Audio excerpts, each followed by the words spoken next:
This is the NFL Week in Review Show on the Flex Network. Going up, coming down, does he come down with it? Does Golden State have it? He's in the end zone, he has! This is the Flex Network. Unbelievable! This is the Romo Flex can't get the Network. spot down! Flex on them. Run Zeke. Up the middle, he's gone! Zeke's gone! Goodbye, Zeke! Touchdown! Short yardage, pinched in. The dog's got out. Flex on the G. Branding in the gun, third and 8. Crowd making noise. Manning 5 steps. Here comes the run. Taco's got it. That's an Eli Taco. Oh, low snap. He picks it up. He looks, he stands, he rushes. Oh, he's up the middle. He's running up the middle, and boom! Ladies and gentlemen, boys and girls, children of all the ages, the Flex Network is back. NFL is back on the docket here, and we are live. Yeah, we are here to talk about football as it is kickoff week here, boys and girls. It is kickoff week. And we can't be any prouder. I am the SnowMan, and to my left is the one, the only man who will actually come out on a video conference and talk about Cowboys. Yes. The man to my left, Cowboy Cam. Say hello to the fans, people. Hey, what's going on, everybody? It's your main man, Cowboy Cam. We're here live. It's week 1. Finally, the NFL season's here, and it's time for us to drop this knowledge on you about these week 1 matchups. Oh, yeah, it's going to be fun. It's going to be fun. Now, I know that everyone's going to be asking, where's Flex Mike? Where's he at? Looking high, looking low, like, hey, where is he at right now? He will try to get onto the show. He's having some technical difficulties with the internet in this day of internet, deciding not to work. Work, take it. I'll give you a cookie if you turn on. I want to get on. But yes, he'll be trying to join us as soon as possible. But until that time, it'll be the SnowMan Cowboy Cam show right here. As we're, that sounds good. That sounds good right there. Yeah, that sounds good. SnowMan and Cowboy Cam show. That's a running title to it. That just sounds good. Yeah. But yes, guys, it is week 1 of the NFL. We're kicking it off this week, and a lot of great matchups coming up this week. We're going to talk about them in a little bit. We're going to make some picks, those infamous picks that, hopefully Mike, is not going to be watching. He'll have in that dang journal that he always seems to be right with every week. But he must think he's Vince Lombardi or something with that notebook. Must be. It's like he's the keeper of the tales. There we go. Made correct picks, and Cowboy Cam made horrible picks. My precious. Precious. My precious book. He's gonna get on us about that one. That's good. Yeah. I mean, we could say stuff now, but it's all in good fun. I hope you're watching, Flex Mike. I hope you're watching. Oh, I'm sure he is. On that phone, just like, okay, internet's back, trying to get on. But yeah, so we'll talk about. Let's get into it with what caught our eye heading into this week 1. What was a big thing, big news, but something that you thought caught your eye heading into this week 1? Heading into week 1, the biggest thing that caught my eye, we have to talk about it, is the injury to Von Miller. You read my mind, man. You read my mind. Man. I had high hopes for Denver.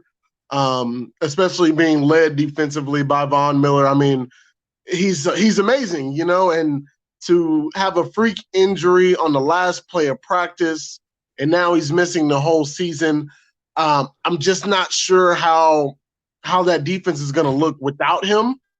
But we all know Denver puts out a great, they normally put out a great defense, and so, but is it possible to get that production that Von Miller gives you from anywhere else? I just don't think so.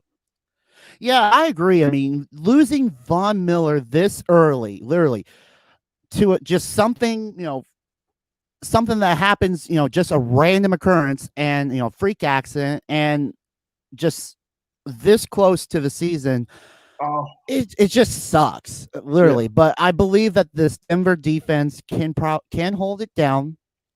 They're going to be struggling a little bit, but I believe that they could hold it down. They're probably not going to get as much production without, with Von Miller, on the sideline. They're not going to get as, bad as they're, as good as they were going to get. But it's just something that you cannot, replace. It's like trying to quote Moneyball, it's like we're trying to find the next Giambi. We're trying to replace all the, these two. right on. This one man with whoever we have back here. It's like we're trying to trying to find the problem and fix it. But you're going to have, it's just going to be one of those things to happen. But yeah, it sucks what happened down in Denver in Bronco land. Another thing that really caught my eye, one thing that caught my eye is what is going on with Jacksonville. What in the blue hell is going on in Jaguar country right now? I got the answer for you, and it goes like this: hashtag tank for Trevor Lawrence. Hashtag tank for Trevor Lawrence. That is what's going on in Jacksonville. Yeah, it's just literally crazy. I mean, literally, you give essentially. You essentially give, are letting, you release Leonard Fort, Leonard Fort Fonte. I cannot say his name. Fournette. Thank you. You release Fournette this late, and you're just literally, he's one of the best running backs right now, and you just see ya, peace. We don't need you anymore. What the heck are you guys thinking? It's just crazy. It's crazy to think just a few years ago that the Jaguars were in an AFC championship, I believe. Mm-hmm. Yeah. They were in the. You have a quarterback down there who literally everyone, especially up here in the state of Washington, is loving with Minshew Mania. Minshew Mania, baby. Oh boy, I'm getting the evil looks of Mama Snowman. But no, to literally be in the AFC Championship game a few years ago, having Saxonville, the motto going, and now you're tanking for Trevor Lawrence, in which everyone loves Gardner Minshew. We all love Gardner Minshew. I mean, Minshew Mania, and to go from that, having Gardner Minshew, and it seems like they're just like, hey, we're just going to go ahead and tank for Trevor Lawrence and, hope for the best, They have a nice receiving core, though. I mean, you got DJ Chark, who will be going into his second season. Who else am I missing? Missing another guy, missing another receiver. But they have a nice receiving core, but it just seems like it's all money on Trevor Lawrence for them. Of course. It's, trying to get someone, who's going to be, it's just going to be a very, very interesting season, have how these guys are going to, tank, and obviously dropping that, big, destructive Leonard Fournette, just letting him walk, release him and leave him to the wayside. He literally walked right next door to Tampa Bay. It's like, oh, I see Brady, I see Gronk, I see a future over. Give me a sword. Give me a sword and a pirate flag. I will be a swashbuckler. We'll see. We'll see how that works out. But even if I have to wear, creamsicle orange for a day, I will be a swashbuckler. I love the creamsicle, man. I love it. Yeah, and one of my boys, James, checking in, saying screw the Seahawks, and Let's go Cowboys. That's right, baby. Let's go Cowboys. Let's go Cowboys. Any news out of with Cowboy camp right now? Any news out of Cowboy camp right now? Man, right now it has been basically, let me go ahead and answer everyone's question. We don't know about Earl Thomas. No, we have no clue. My opinion, Earl Thomas will be a Dallas Cowboy after week 1, where his contract's not guaranteed. You know, it's a win. Because a lot of people, I know you guys might have seen that Zach Martin restructured his contract. It freed up $8 million on the cap space, meaning that Zach Martin got $8 million up front. He got $8 million guaranteed right then and there. And so, you know, people were like, and it left Cowboys with $17.5 million of cap space. And so people were like, oh, well, yeah, we're bringing in Earl Thomas, definitely. And I'm like, we better not be giving Earl Thomas $8 million. I'm not doing it. No, you're going to get this. You're going to get this non-guaranteed contract, my good man. And if you can help us win.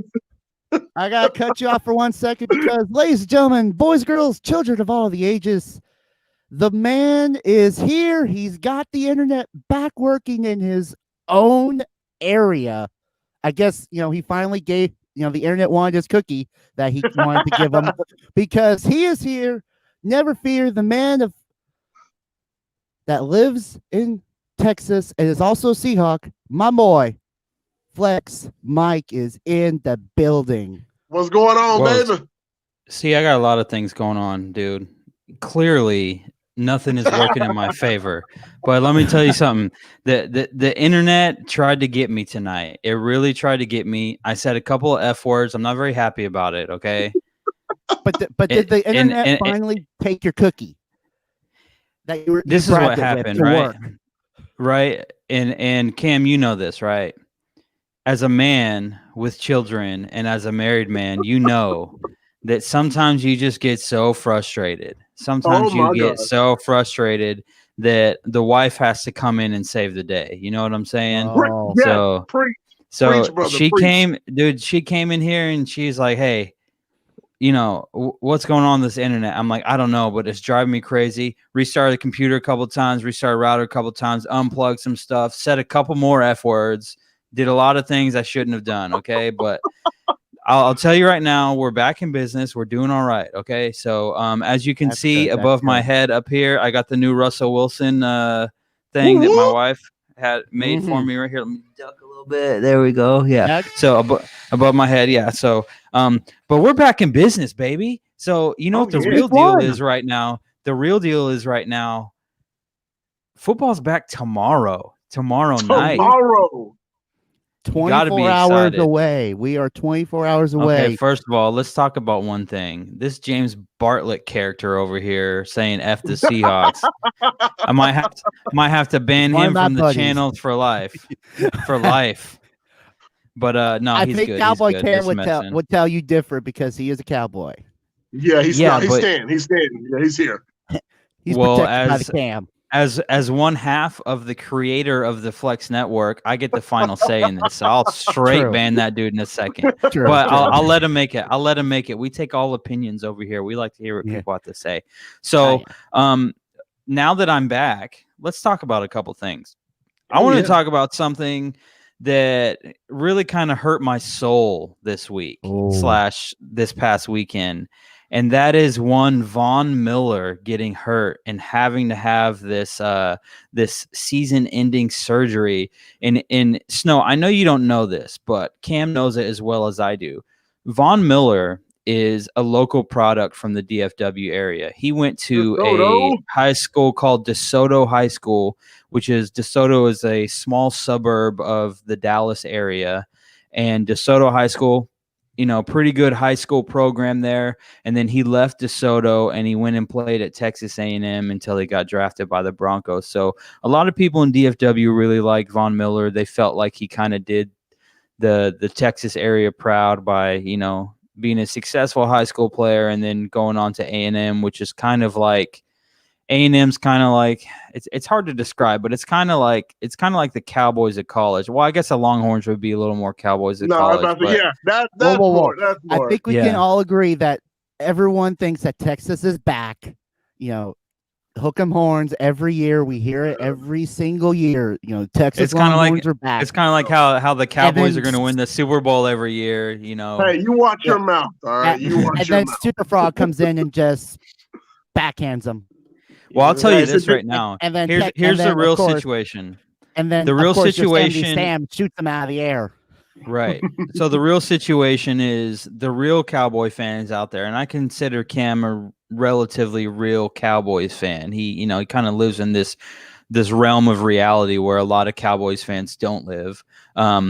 He very rarely predicts that his team is going to win the Super Bowl. Does he say they have Super Bowl aspirations? Yes. I mean, you can't rep your team and say that they don't have Super Bowl aspirations. I mean, that's just ridiculous. If you're not trying to win the whole thing, what are you doing, right? Unless you're Exactly, the Jets, and then you kind of know what's going on. But You're just lighting money on fire. yeah, I mean, that's what Cleveland does every year, but Oh, that's yeah. nothing new. Oh, shot at Cleveland already. There we go. yeah. It literally did not take long. We're 16 minutes into this bad boy, and he's already taking shots at Cleveland. It's Okay. It's old reliable. It's there. It's just like an easy softball pitch. You wanna. Right. Let's see here. It's too easy.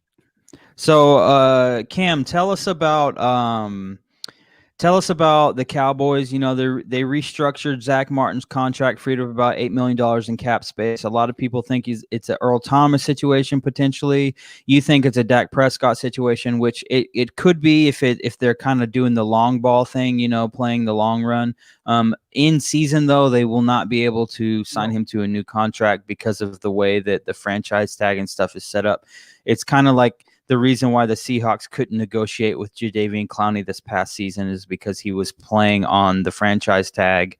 And so it's just not allowed per league rules. But give us kind of your thoughts on the restructure, what it means for the Cowboys, and what do you think that money is going to go towards in the future? Well, obviously, I just think it's going to go towards the whole Dak Prescott contract. I think the Cowboys are preparing just in case the cap does drop. But if you look at the way these teams are giving out contracts, Jalen Ramsey got paid, Hopkins got paid. It doesn't appear that a lot of these teams are believing the cap is going to drop. And so basically the Cowboys are setting it up as, all right, Dak, you're finna get this money next season. Basically Mahomes and Watson kind of have set the market, I guess. And, if Dak can surpass Watson's contract, kudos, I said, give him $40 million from the get-go. I was just like, give him $40 million and we'll be good. And so to see Watson sign for 39 just kind of shows like, yeah, $40 million is not that an absurd amount. And so what I would have liked to see was them restructure that Zach Martin's contract earlier and possibly bring in another key piece just anywhere, just not just anybody off the street, but, see if you could have worked something out, picked up a free agent here or there, but hey, I'll take the Cowboys team that we got. Right, for sure. They seem to be doing a few things. They're trying to shore up some of their defense, and it seems like they found a little bit in Trayvon Diggs at corner. That's Stephon Diggs' little brother. Baby. Starting corner, yep. The other corner is still a little bit suspect in my opinion, and safety suspect in my opinion. But I think here's the thing that people aren't realizing. They're kind of like, oh, the Cowboys are out on Earl Thomas because they haven't signed him yet. But one thing to remember, and Cam, you actually brought this to my attention earlier, and I totally forgot about it, was if a player signs after week 1, their contract is not guaranteed, right? So all of those things are not guaranteed. So if the Cowboys play this Sunday night against the Rams on Sunday Night Football, and regardless of how that goes, the Cowboys decide they want to sign Earl Thomas after that, they could sign him with the understanding that, hey, your contract's not guaranteed. They can make it very heavy on the incentives so that his performance directly impacts how he plays. And if he does not do some of those things that he's supposed to do, then then the Cowboys can cut him with little to no penalties there. And not just that. And if Earl Thomas goes crazy and does something nuts or gets in a fight with a teammate, or his wife walks in on him when he's in bed with if his wife walks in on him while he's in bed with another woman again, oh my gosh, any of that stuff, they can cut him and it won't matter. So they're okay. So they can make this happen. Not a big deal. So yeah, they'll have that. And it also helps that he got a lot of guaranteed money from Baltimore, and I don't know if they withheld any money cutting him, or if they end up it sounds like they end up having to pay out, the fully they did, because when they signed him, the structure of his contract, and because it wasn't just a 1-year deal, it was I believe it was a 3-year deal. 3 year, and so they were able to do a few things there. But yeah, so that's interesting to kind of watch. If I were to have to bet on it right now, I would bet that they would sign him after week 1. It seems likely. According to Baltimore today, Baltimore come out in an interview. Not the whole franchise, or the whole city, but some executives from Baltimore had come out and said very little teams, if any, they were kind of vague on it, have really even called to do any homework on Earl Thomas. My running theory is that he's kind of got an Antonio Brown situation going on, where I felt like he's taken a lot of shots to the head over the years, and he might have a little bit of CTE going on. I mean, you never know. That's the reality we live in these days. And so that's just the way it is. But, we're kind of trending in that direction, because his behavior has been very wild, I would say, over the last year. Ever since Derrick Henry turned him around so bad in the playoffs and made him look like a leading blocker, it hasn't really been that good for him. So that's interesting. But Snow, let's go to you real quick. I know. I just want to touch on this real quick. I know Mama Snow's over the moon about the Dallas Stars making it to the Western Conference Finals, right? Mm-hmm. Yeah, just too bad it's tied 1-1 now. Yeah, well, it's the game's tied 1-1, or the series tied okay. 1-1, yeah. Well, that's okay, because the Stars kind of took a butt whooping last night, right? If I remember correctly. 3-0. Yeah. So, it is what it is. So shout out to Mama Snow per usual. But even if she's a Raiders fan, that's okay.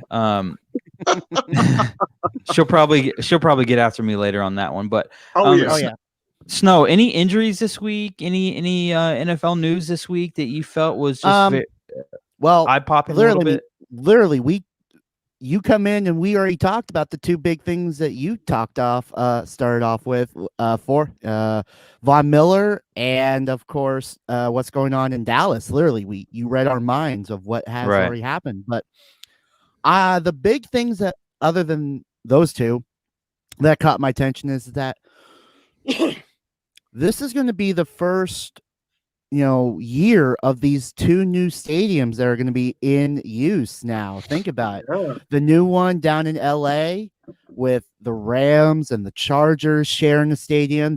It's going to get seen action this week. Right. And then of course, it won't be till later, but the Vegas stadium is going to get used this year too. I mean, the black hole, baby. That Death Star right there. Yeah, I love it. That stadium is incredible. That stadium is wild. Sweet. But actually, both of these stadiums look freaking sweet. But yeah, new stadiums this year, and they're going to get in use. So it's just going to be an awesome year, I believe. I just have one remark here. One remark. Where did the Rams find the money to pay Jalen Ramsey? Let me tell you about that real quick. They won the lottery. We all know that the Rams have zero money, and somehow they just. I feel like it was like a fake check that they just wrote. Hey, we're gonna sign you to this extension. So I'm wondering where they got this money from. They've been playing scratchers. Okay. Cam, our boy Quincy's on here. He hopped up. He said, "Let's see if I can get that comment to hop up here." Yeah, here it comes. He says, "Let's go Pats."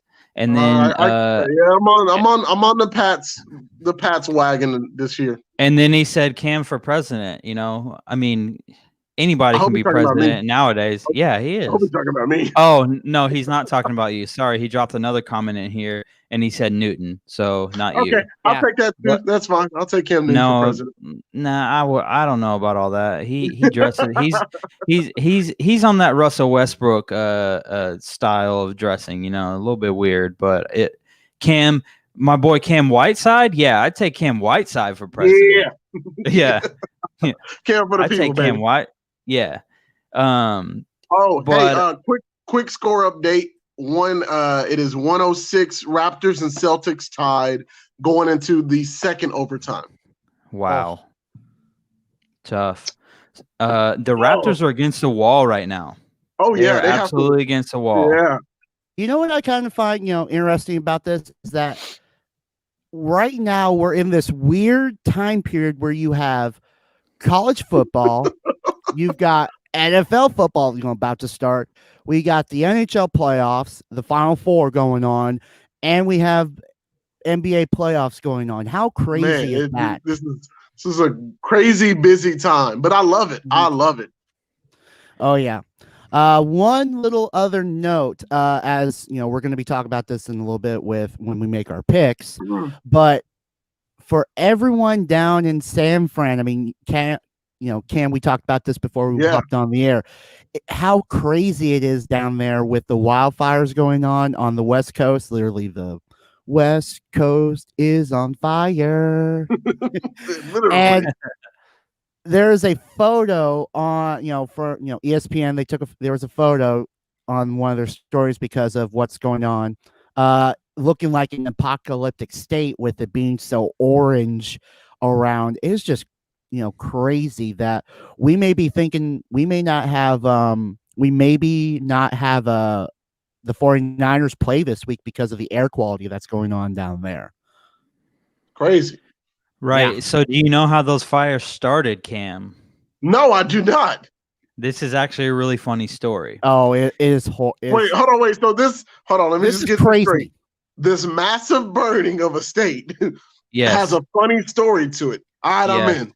Okay. Funny, stupid. So it's funny, stupid. So the fire started by a gender reveal.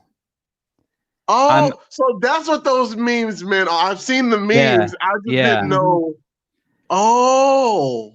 So Snow, do you want to shed some light on that there and tell them about the gender reveal? Oh my God! Literally, someone decided, hey, let's instead of telling people, hey, we're gonna have a little get together and we're gonna maybe have a balloon, maybe hit a ball with the powder inside.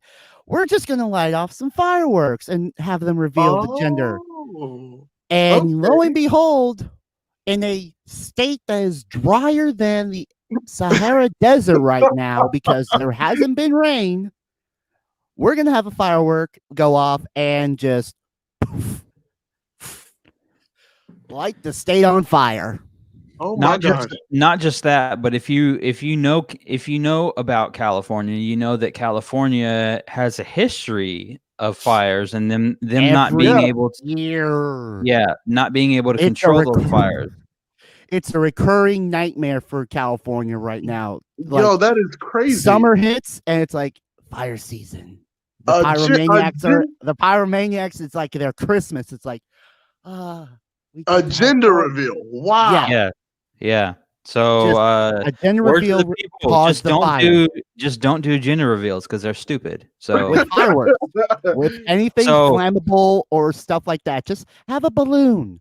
So balloons come out or powder. Last time I checked, there was a couple hundred acres that were caught on fire, and so this family now is most likely going to be sued by the state of California. Oh yeah. Oh, being they will be liable for every inch of damage, including the houses and literally just it. They're going to be Right, owned. and then when the Rams when the Rams go 6-10, they're just going to feel terrible. But anyway, so I shot at the Rams. Oh yeah, it's time to talk football, baby. yeah, we got to transition here. So hey, let's talk real quick because, like I said, Thursday, which is tomorrow, we start football. Football comes back. We get everything going, and the world is right again. We still don't have as many fans in the stadium as we want, but certain states are allowing fans into the stadium. So,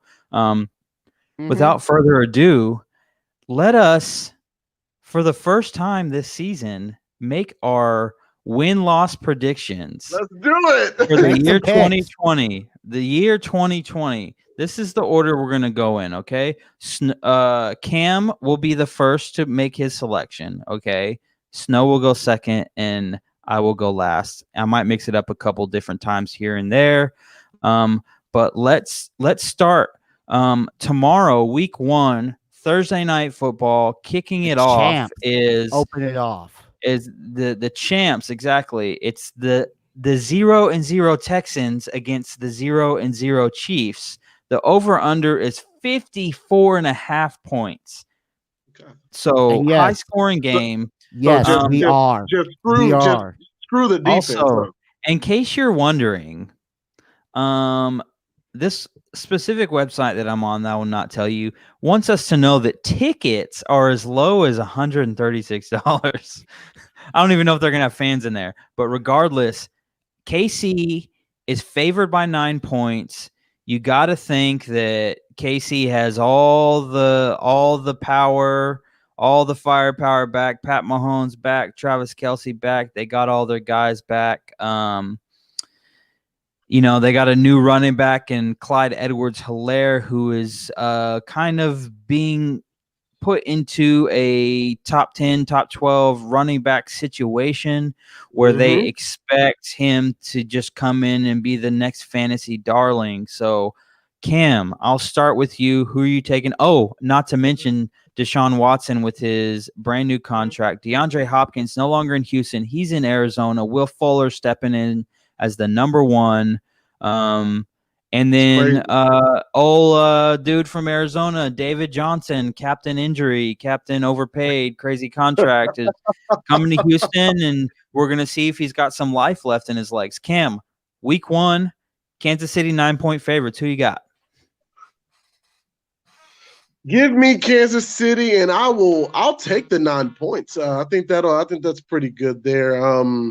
You got to think about it. This is going to be Deshaun Watson's first time with no Hopkins, and that's a big blow. I don't care what anybody says. He catches everything. He's caught passes that shouldn't be caught, and he's gotten touchdowns that shouldn't be touchdowns. And so that's a huge blow. I have respect for Will Fuller. I have respect for, I think, Randall Cobb's there now. But Randall Cobb's has the drops. He has the dropsies. And so, give me the Chiefs. I don't believe the Chiefs will be as good as they were last season, because the whole purpose of after your Super Bowl run is to be able to pick up free agents and, get your team better than they were last season. They kind of just re-signed everyone and brought them back. So, but yeah, I got them taking down the Texans. I'll take the 9 points. Okay. Snow, what about you? Where do you see this going?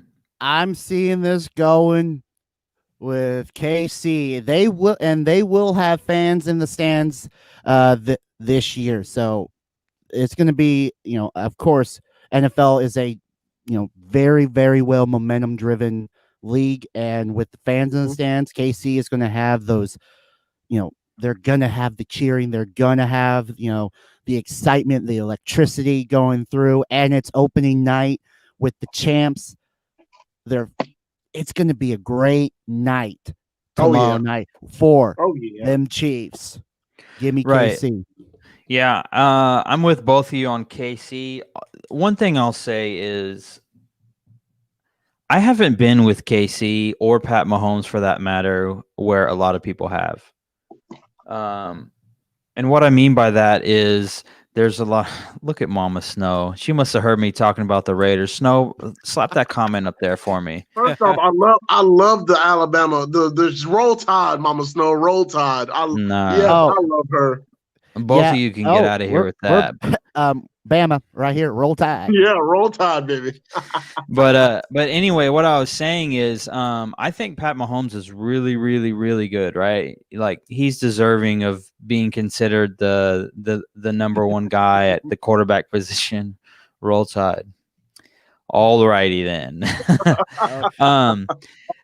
No, but what I was getting at is I think he's deserving of all that stuff, right? But I think the NFL as a whole was very quick to appoint him as that, and the Chiefs as that. Thank you.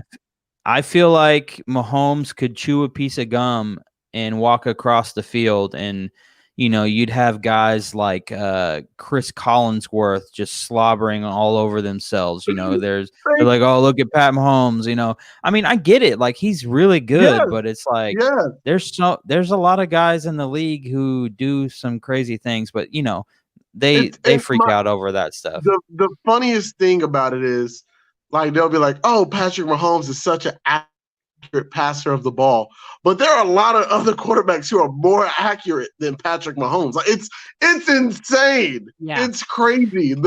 I'm just saying, if you took the weapons that Pat Mahomes has, right? Like that's one thing that people don't talk about. See, he freaked out so much he dropped his phone. He just could not believe it. It wrecked him so much. But it's like people don't want to hear that, man. Yeah. What's funny is people don't talk about they give Pat Mahomes all this credit, right?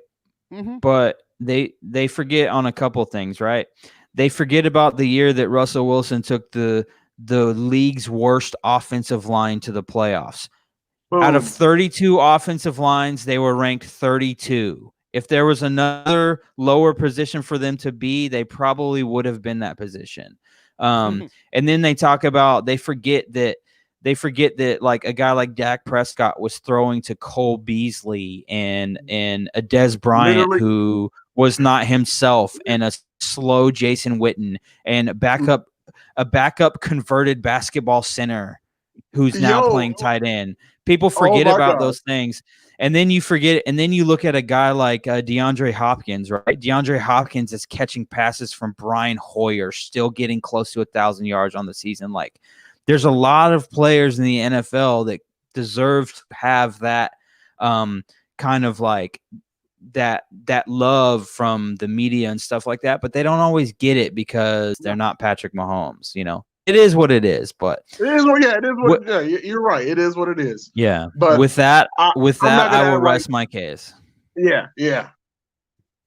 Oh man, Flex Mike, thank you, baby. Thank you. Yeah. Now let's get to the most important game of the weekend, which is Seattle playing the Atlanta Falcons. See, there it goes, dude. Like, what's going on? My computer just went wild again. No, I'm talking about the web page I was on here. So Seattle's playing the Falcons. The Falcons have a guy in Atlanta. The guy the Falcons have Keanu Neal, very good safety. He's had some health issues. Atlanta consistently over the last few years has had a pretty high octane offense. Matt Ryan throws the ball all over the place. I mean, you got Julio Jones, one of the 3 best wide receivers in the game.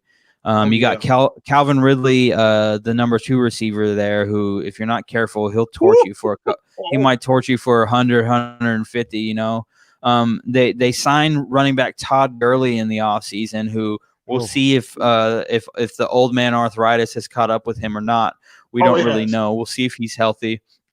On the Seattle side, I mean, you got Russell Wilson still cooking, doing his thing. You got Chris Carson. We signed Carlos Hyde during the offseason, who's a 1,000-yard back from last season. We got DK Metcalf and Tyler Lockett doing their things. We may or may not have Josh Gordon at some point. I don't really know. But a lot of people are calling this the best receiving core that Russell Wilson has had in his entire career. Because a couple things you have to remember. yes, Russell Wilson had Doug Baldwin. Baldwin took a couple years to really get to his peak, right?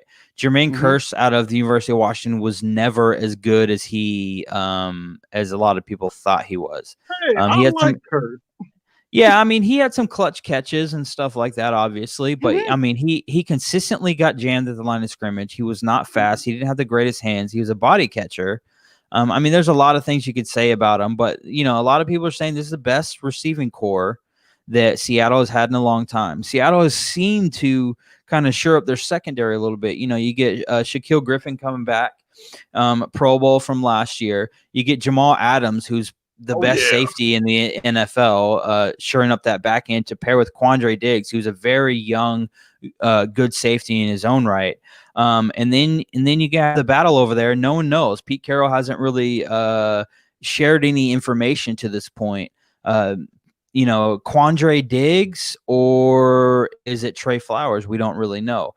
If I was betting, once again, I would probably say Quandre Diggs because of just kind of how things have been, but we'll see. I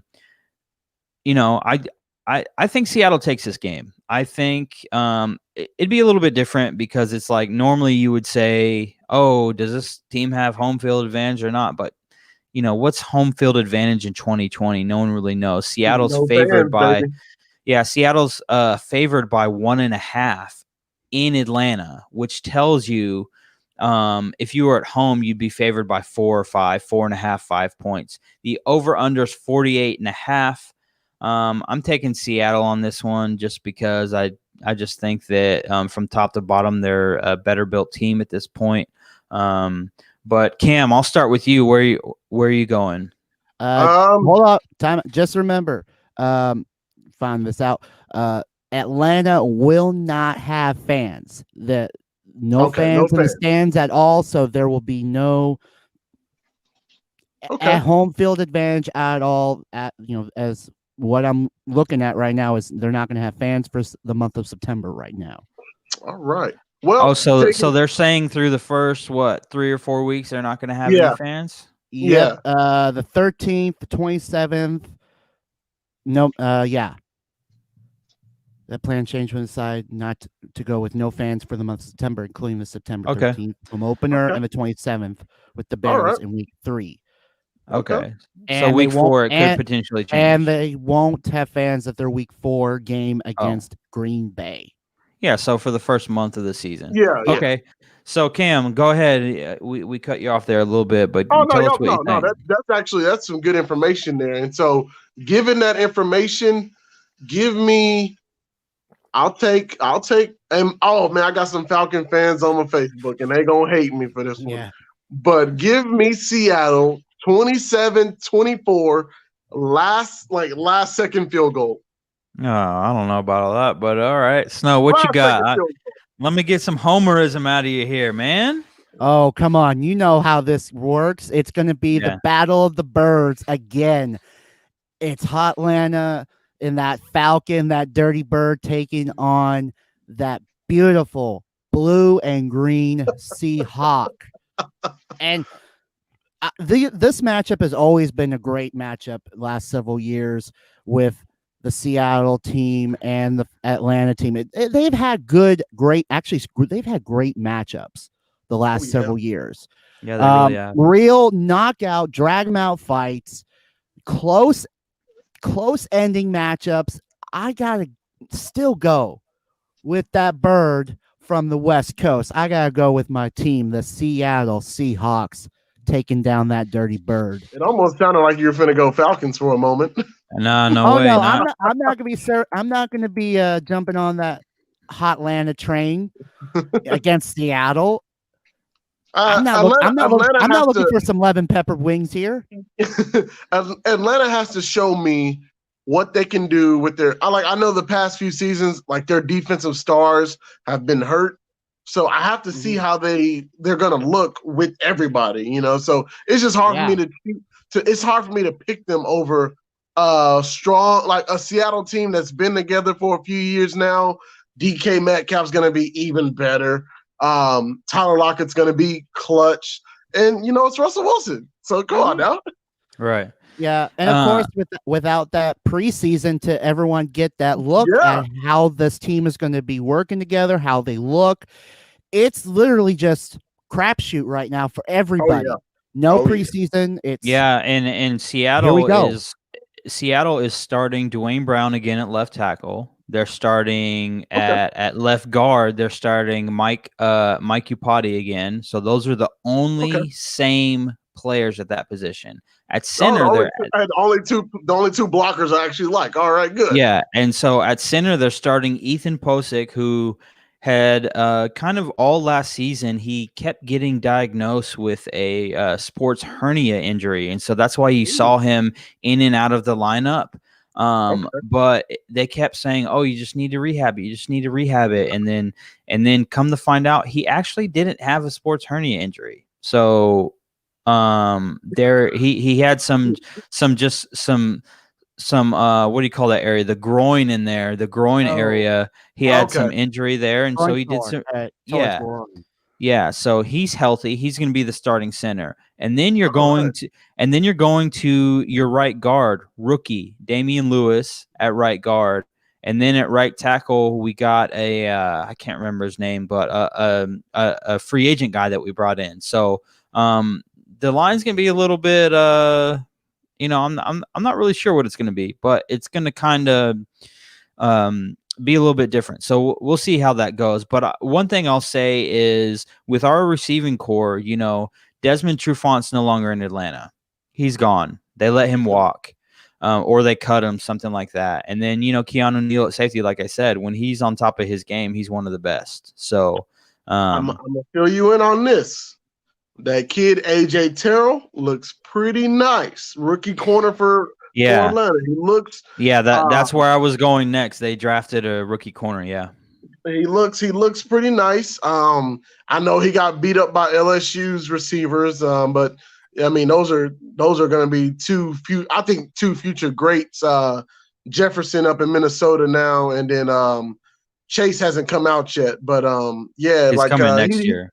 Yeah, but AJ Terrell, he looks. I watched some practice stuff from him guarding Julio Jones, and it looks pretty good. So this will be a nice match. This will be a nice test, and I want to see if he'll guard DK for sure.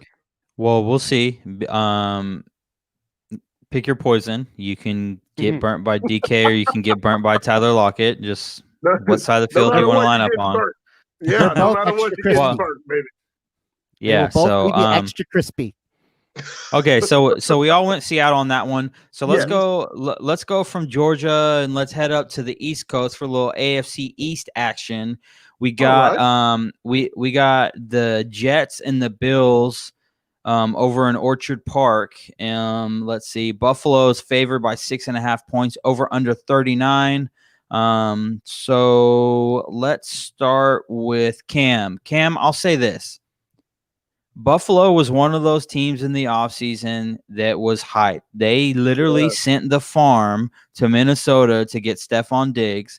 They still got Josh Allen, who's a very good running quarterback. Sometimes he struggles with the accuracy, but he could throw the football he could probably throw the football from New York to southern Arizona, no issues. He's Uncle Rico, definitely. Yeah, so he can throw football over the mountains for sure. So, Cam, let's start here. What do you think? Where are we going with this game? And then of course, my little go ahead. Yes, sir. Go ahead. Yes. Might as well put it in there before we make the pick. Buffalo Bills will not have fans in the stands for the first 2 weeks. No fans. Oh, no Bills Mafia. Well, New York was one of the states that got hit. It was Washington State, New York were kind of like the two major ones. Cal. Yeah, but we were chilling here in Texas. We didn't have really any issues. Just got to wear the mask a little bit, but other than that. But Cam, go ahead, jump on that. Let me know what you think. Well, it sucks that there won't be any Bills Mafia out there, people getting slammed through tables, but I can live with that for 2 weeks. I can live with that. Give me the Bills. I believe it'll be under 39 points. I don't think the Jets are going to score the ball, honestly. Because one of the easiest things to do playing football wise is come out solid as a defensive unit. And the Bills brought back everybody, in which I'm cool with the defense bringing back everyone as long as your offense add pieces. And so the Bills added some pieces on offense. You know, they're looking. I expect a lot of good things out of Devin Singletary, the running back. I believe they'll be able to run the ball on the Jets and basically keep the Jets out the end zone. I don't like what I've heard out of the Jets organization. With what's the coach? Gase and Le'Veon Bell aren't on the same page. It's a train wreck over there. So yeah, give me the Bills. Say 24-7. Oh wait, it does get over it. No, yeah, 24-7. Yeah, yep, that works. Okay. Okay, Snow. What do you think? Yeah, Battle of Buffalo and the Jets. You know, Bills Mafia, that one, of course, the craziness of their fans. You got the Jets. It's just going to be a very, very interesting setup. No fans in the stands, of course. I'm not really liking how the Jets have been kind of looking the last couple years, especially with how they've been playing. I haven't been liking it, but Buffalo, they've been rising. It's a slow rise of the bill, and the circling of the wagons is coming back. It just feels so right to go, to circle the wagons, because I'm going with the Buffalo Bills. All right. Against them Jets. It just feels like it's going to be a Buffalo season. Let's hope so. Well, I don't know about a Buffalo season, but real it's going to be a lot better than past years. Let's just go with that. So, so my boy Jack here, and Snow, Jack, we went to high school together. He says, "Hey guys, hope everyone is doing well. Really hoping the NFL can be a good distraction from this crappy year." So, it will be. Appreciate that. And then let's see what we got here. We got another comment here. Daniel here says, "Go Seahawks." Well, duh, dude. So you got two Seahawks and a Cowboy. Yeah. But anyway, let me throw my 2 cents in here real quick. I really like Buffalo. Their defense is rock solid. It's as good as you're pretty much going to get as far as the defense goes. They got a nice defensive line rotation. Hold on real quick. Quincy, we will get to this question right here in a second. As soon as we get to that game, we're gonna talk about that. So just hold tight. I got you, Quincy. Thank you for tuning in. I got you. Yeah, we'll be there. But I really like Buffalo. I like Josh Allen a lot. I think he just kind of does. If you look at some of the rookie quarterbacks, like I'm not talking the Mahomes and the Russells and even the Daks. I mean, I guess you could kind of put Dak into this category that I'm about to talk about. Matt Stafford was kind of in this category of, you could see the struggles early on, but you could also, on top of the struggles, you could see week to week where they're like, oh, I learned how to not make that throw. Yeah. I learned how to place the ball on the outside or the inside or above or high or low or whatever, I think Sam Darnold and Josh Allen both fall into that category. Dak definitely fell into that category. And Cam, I know you agree with this because, like, if you took Dak year 1, 2, or 3, with some of the passes that he made, you can see the difference from that version of what he was to what he is now. And I think we've really come a long way with some of these quarterbacks, and you could tell that they're learning. I think Sam Darnold and Josh Allen both together can be great. Their problem is right now. Oh my gosh, the Raptors just won. They forced Game 7. Oh no! It's going to be very interesting. Double overtime. Okay. Anyway, my point being, I think Buffalo wins this game. I don't really think that it's close. I could see the Jets just having something like 6 points, Yeah. And so that is not a that's not a way that you can really put a lot of that stuff together. The Jets don't seem to really have a whole lot of pieces. They might think that they do. They got Le'Veon Bell, who you could argue if he's good or not. I don't really think that he's good anymore, but we'll see. I mean, we took their best. They let go of Robbie Anderson, and I just don't know what they're doing. And Jamison Crowder's, he's still there. He might be on a different team. Yeah, I think he's still there.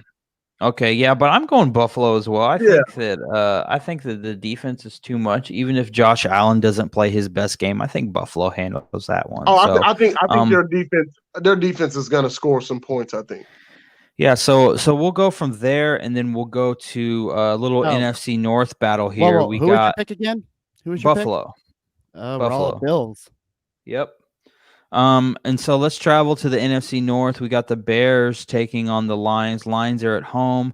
Detroit's favored by 3. Matt Patricia coming back, and I would say he's probably in a prove-it year a little bit. Yep. Oh, he has to. He has to. Yeah, the over-under is 43.5. Like I said, Detroit's at home, favored by 3. Normally when you're at home and you're favored by 3, they basically think that it's even, but they kind of give you that extra 3 just because you're at home. So, Matt Stafford's healthy. I mean, obviously it's week 1. He should be healthy. They signed Adrian Peterson. The Bears still have Khalil Mack. They still have some secondary pieces, things like that. Yeah, and Walkley, I'm keeping track. I got the track here. Yeah. Actually, and then I got to answer this question for earlier, like a quick little bit ago. Luke Falk is not a Jets backup quarterback right now. It is Sam Darnold, Joe Flacco, and James Morgan are in. I forgot they signed Joe Flacco. That's right. Yep. So Cam, if you don't know who Luke Falk is, it's because I know who Luke Falk is. So Luke Falk. Is. Yeah, so Luke Falk, the reason he's asking about Luke Falk is because myself, Snow, and our commenter here, Jack, he went to Washington State University. He's actually the all-time leading passer and touchdown thrower in Pac-12 history ever. Yeah, I know. It's weird. That is very well. It's not really weird if you think about it, because at Washington State you run the air raid. I don't know if we're running it anymore. Who really knows? Because of our new coach, and we don't even get to see it. So the Pac-12 isn't playing football. But until spring. He was there for 4 years, right? Yeah, all 4 years. Yep. Oh yeah, yep. That makes a lot of sense. The problem is he's slower. He probably had a slower 40 time than Tom Brady at the combine, which is ungodly slow. It was bad. Yeah. And Falk is a free agent right now. Oh, I bet he is. Yeah, and if you remember, Luke Falk was actually promoted from the practice squad to the starting roster and ended up being the starting quarterback in one of those games. But it took one game for them to be like, yeah, this ain't gonna work. Well, they knew. My thing was it's the Jets. Like that's a tough time. That's tough. Mm-hmm. Come from the practice squad. I mean, it kind of always has been for the Jets. They've really struggled there. Snow. Let's talk about this real quick. Quincy here says, second question: are y'all keeping your win-loss record for the fans? We can. Last year, I absolutely dominated both of these bums right here. I picked more right games than either one of them did. Well, that's just because I know more about football than both of them. But barely. Okay, look here. I took some risk last season that almost paid off. You did. I won every week. But hey, there was all 1 week. Even now, we're all even. Yes. We're even, Steven, right now, because there hasn't been preseason, and we're just taking a crapshoot right now. We're letting luck play. Yeah, but last year there was 1 week that Cam was only a game behind. and he got close to getting me 1 week, but I think that was the week that we beat the 49ers with the overtime field goal. The Seahawks, what a great game that was. First of all, I was screaming so much. I think I lost my voice. I wasn't even at the game. I was just screaming at my house, So, but anyway, let's move on to our next game. No, we didn't make our predictions. Cam, we didn't. Go ahead. Cam, Bears or Lions? Detroit favored by 3. Over under 43.5. Lions are at home. And then, of course, Cam, of course, I got to chime in and throw in what. We need the report on the attendance. So, Lions will not have fans for 2 games against Chicago and New Orleans. So for their 2 weeks, no fans. They will reevaluate for later in the season. All right. Okay. I kind of like that. I like that. This is a weird, tough matchup. I don't like it because, Trubisky's a starting quarterback for the Bears, and you just don't know what you're gonna get you don't know what you're gonna get. I just really love Detroit's receiving core. Galladay, who else is that? Marvin Jones Jr. He's there. I just really love that receiving core. They get Stafford back, and who's the running back? I forgot the Kerryon Johnson. They get Kerryon Johnson back. Well, they have Kerryon Johnson. They drafted DeAndre Swift, and they have Adrian Peterson. So that tells me everything I need to know. Everything I need to know. They're gonna bring 2 receivers out there, and they're gonna line up to run the ball. I'm gonna go ahead and take the Lions. I don't feel it sucks. I'm gonna take the Lions here. I think they win. They win the game by 3 points. I'll take the 3 points. Okay, Snow. Let's hear it. Detroit. I mean, this is the a very beat 'em up shootout, or actually just a beat 'em up division right here. You got Chicago, you got Detroit. It's just going to be a very, very drag them out, knock them around kind of game with this Detroit and Chicago game. I believe that's what's going to happen. I'm going to be the odd man for this one because we've been pretty much even throughout the last couple, through our first couple picks, we've been all even. I'm going to be the defector of this, and I'm going with the Bears. Oh my gosh. Okay. I will go. I'm going to go with Detroit. I think that the Bears defense and Detroit's offense are kind of going to struggle with each other for a little bit. But ultimately, I think, like you said, Detroit's got some very good running backs, and their receiving core is awesome. TJ Hawkinson at tight end is a breakout candidate.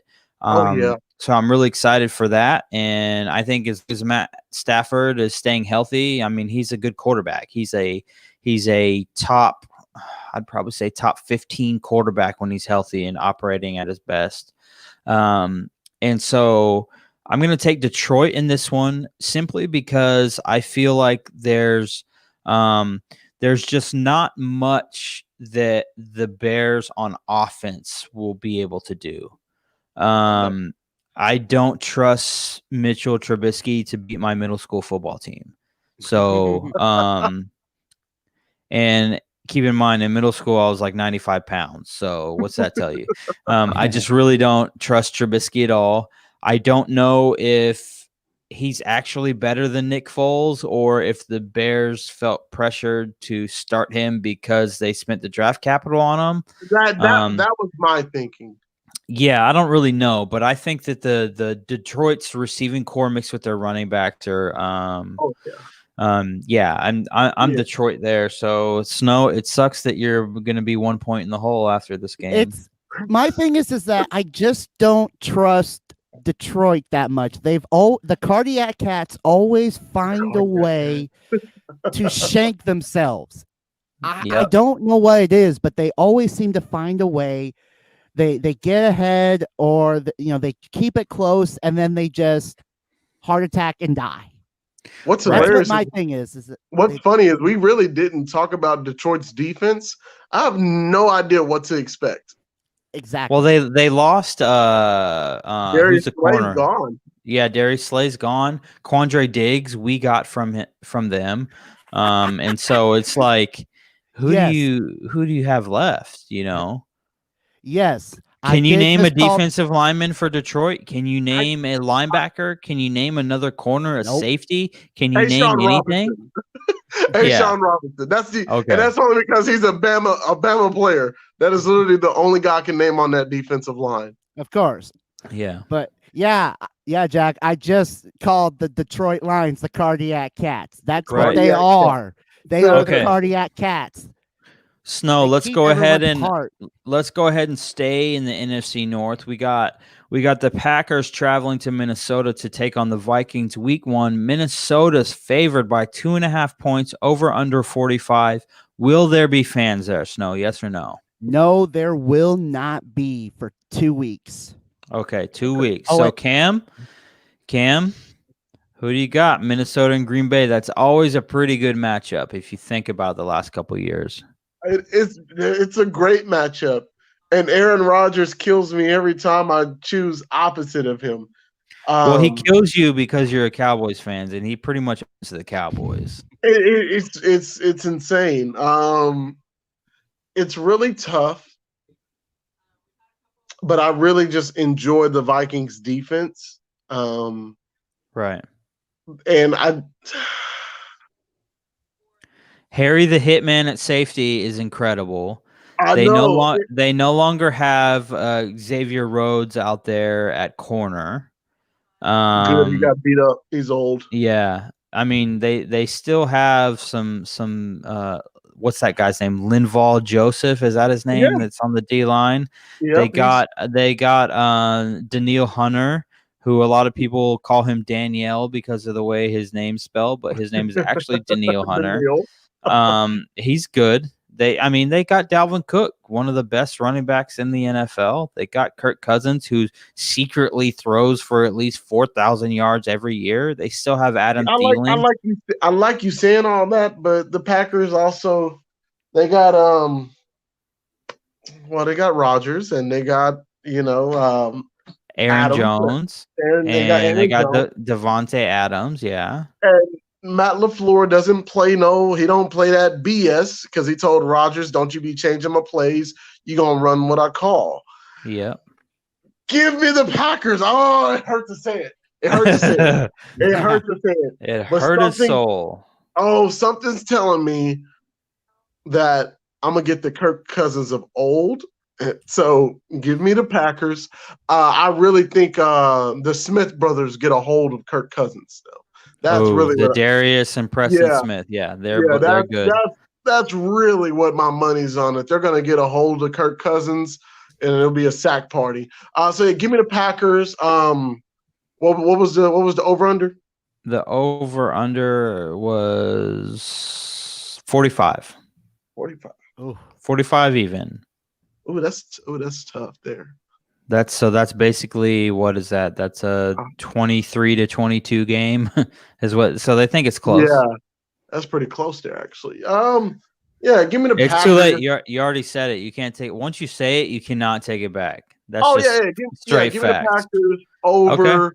I think it'll be over. I think they can 27-24. Okay. Snow, where are we going? Vikings, and then Packers. This one's going to be a good match. It's going to be a good one. I'm actually going to jump on them Green Bay train.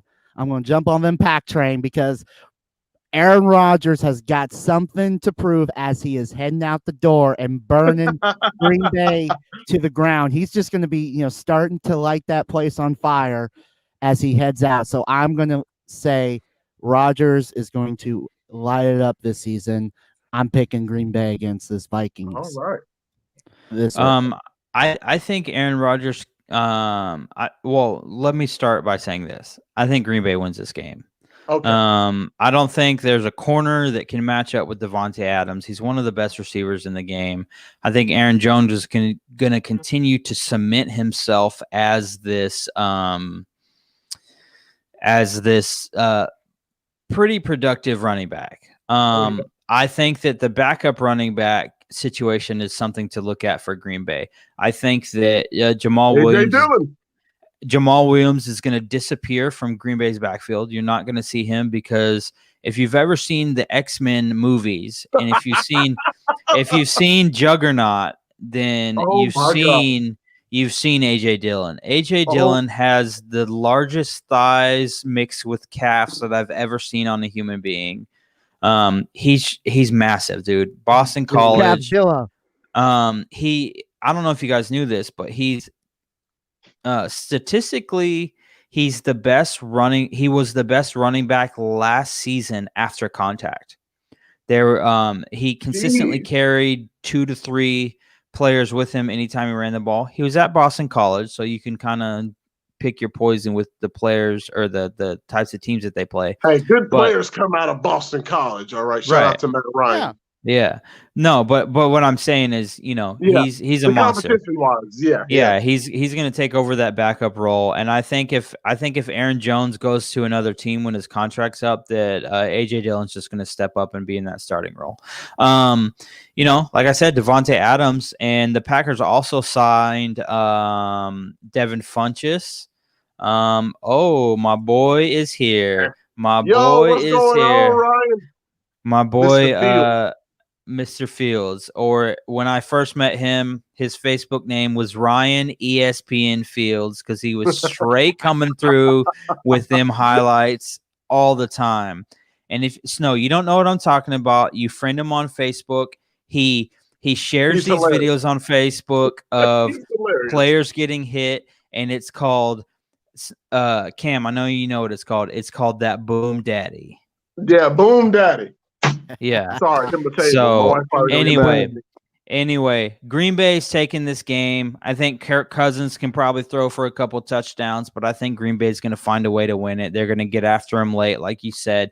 The Smith brothers will get after him, and that'll pretty much be all she wrote after that. But you see right here, Snow. You see right here that Boom Daddy.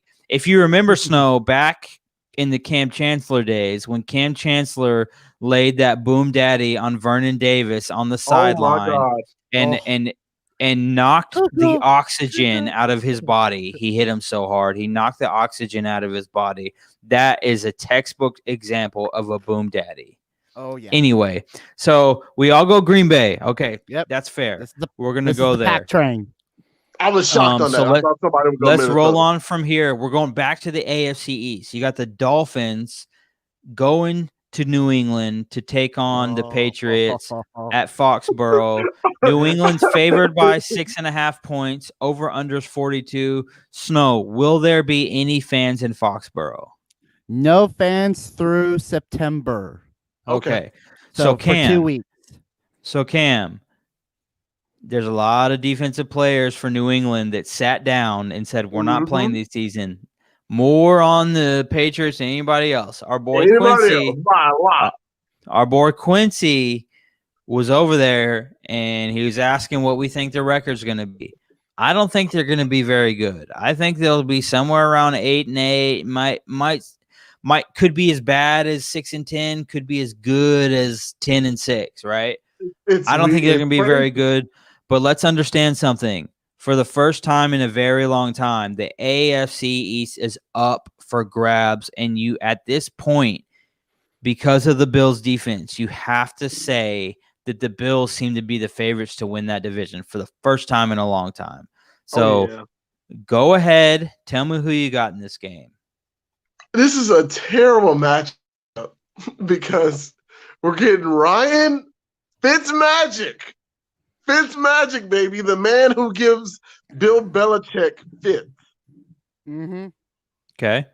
And once again, with no preseason, I have no idea what to expect from Cam Newton, what kind of offense they're going to run. I don't know. Like, I I don't know if they're going to revert back to what Carolina was doing with Cam, like those kind of play calls, which Edelman would be good for, the short passes and getting upfield and things of that nature.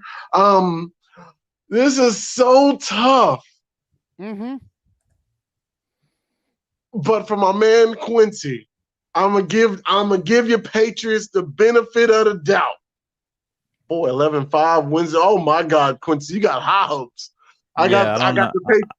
I don't know where that 11 comes from, but yeah, you got some high hopes there. I got the Patriots going 9-7, and squeaking into the playoffs. But I think they're able. God, that Miami Dolphins defense is so revamped. No, I'm sorry, Quincy. Give me the Dolphins, baby. Give me the Dolphins. Switch it up on them. Yeah, give me the Dolphins. He talked himself into a back pedal. Man, so hard. He literally was like, "I'm gonna go this way." Like it was all good. It was all good, and then Quincy hopped on there and said 11-5, and he said, "You know what? Now that you said that, that's a little bit too much homerism for me." So he would. I just love the pieces on defense that the Dolphins added. You got Byron Jones. They have 2 top 15 corners with Xavier Howard on the opposite side. I forget which backers they added. I know they added some more defensive linemen. I think they're going to come out ready to play. Brian Flores has showed us that when he has his team, he can coach. Brian Flores can coach because they beat the Patriots last season and stopped them from getting that bye week in the playoffs. So the Patriots had to play it on through. And so, give me the Dolphins. What was the over-under again? The over-under for Dolphins Patriots is 42 points. I don't know if it'll get that. Give me Dolphins 21-14. Okay. Snow, let me hear it. I'm going to be with Cam on this one. This is going to be a tough one, a very tough pick, to say the least. I mean, think about it. This is going to be the first year with no Brady since 2000. Literally, this is going to be the first year with no Brady wearing them red, white, and blue. He's not up in Foxborough, and it's just going to be that damn coach, that damn Belichick right there running the show. And he has a quarterback that is a run and gunner. You got Cam Newton up there now. But again, it's crazier things have happened when the Dolphins come to town and you got to play them. Literally your thorn in your side. It seems to be like it's almost every year to a point where you think, you think the Pats are going to be riding high. They're going to be moving forward. It's going to be an easy victory over them fish boys down in Florida, over the fish boys. But for some reason, Miami is just going to run roughshod over this New England team. Week 1, I feel like this is going to be a Dolphin year to not only beat them once, but beat them twice. Whoa. Because of how New England is looking on offense and the defense. Of course, I mean, granted, with a lot of the New England players saying we're not going to play this year, we're going to stay home. It's literally going to be a struggle year for New England.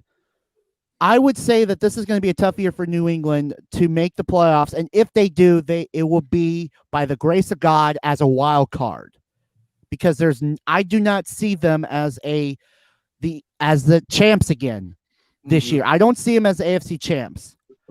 I mean, we'll probably talk a little bit later, another day about who might be the champs for the AFC, but I do not see the Pats right now, week 1, as your AFC West, the AFC champs right now. I do not see them.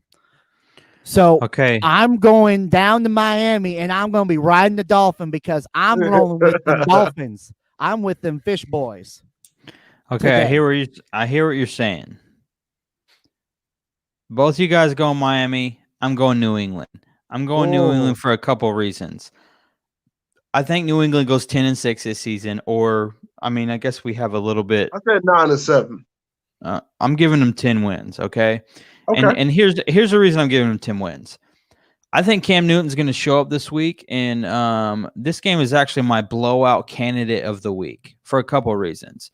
I think that New England blows them out. New England blows them out and lets them know, Cam Newton specifically lets the league know, hey, guess what? I'm a former MVP. I'm a heck of an athlete.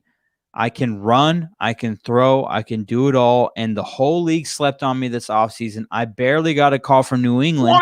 $1 million.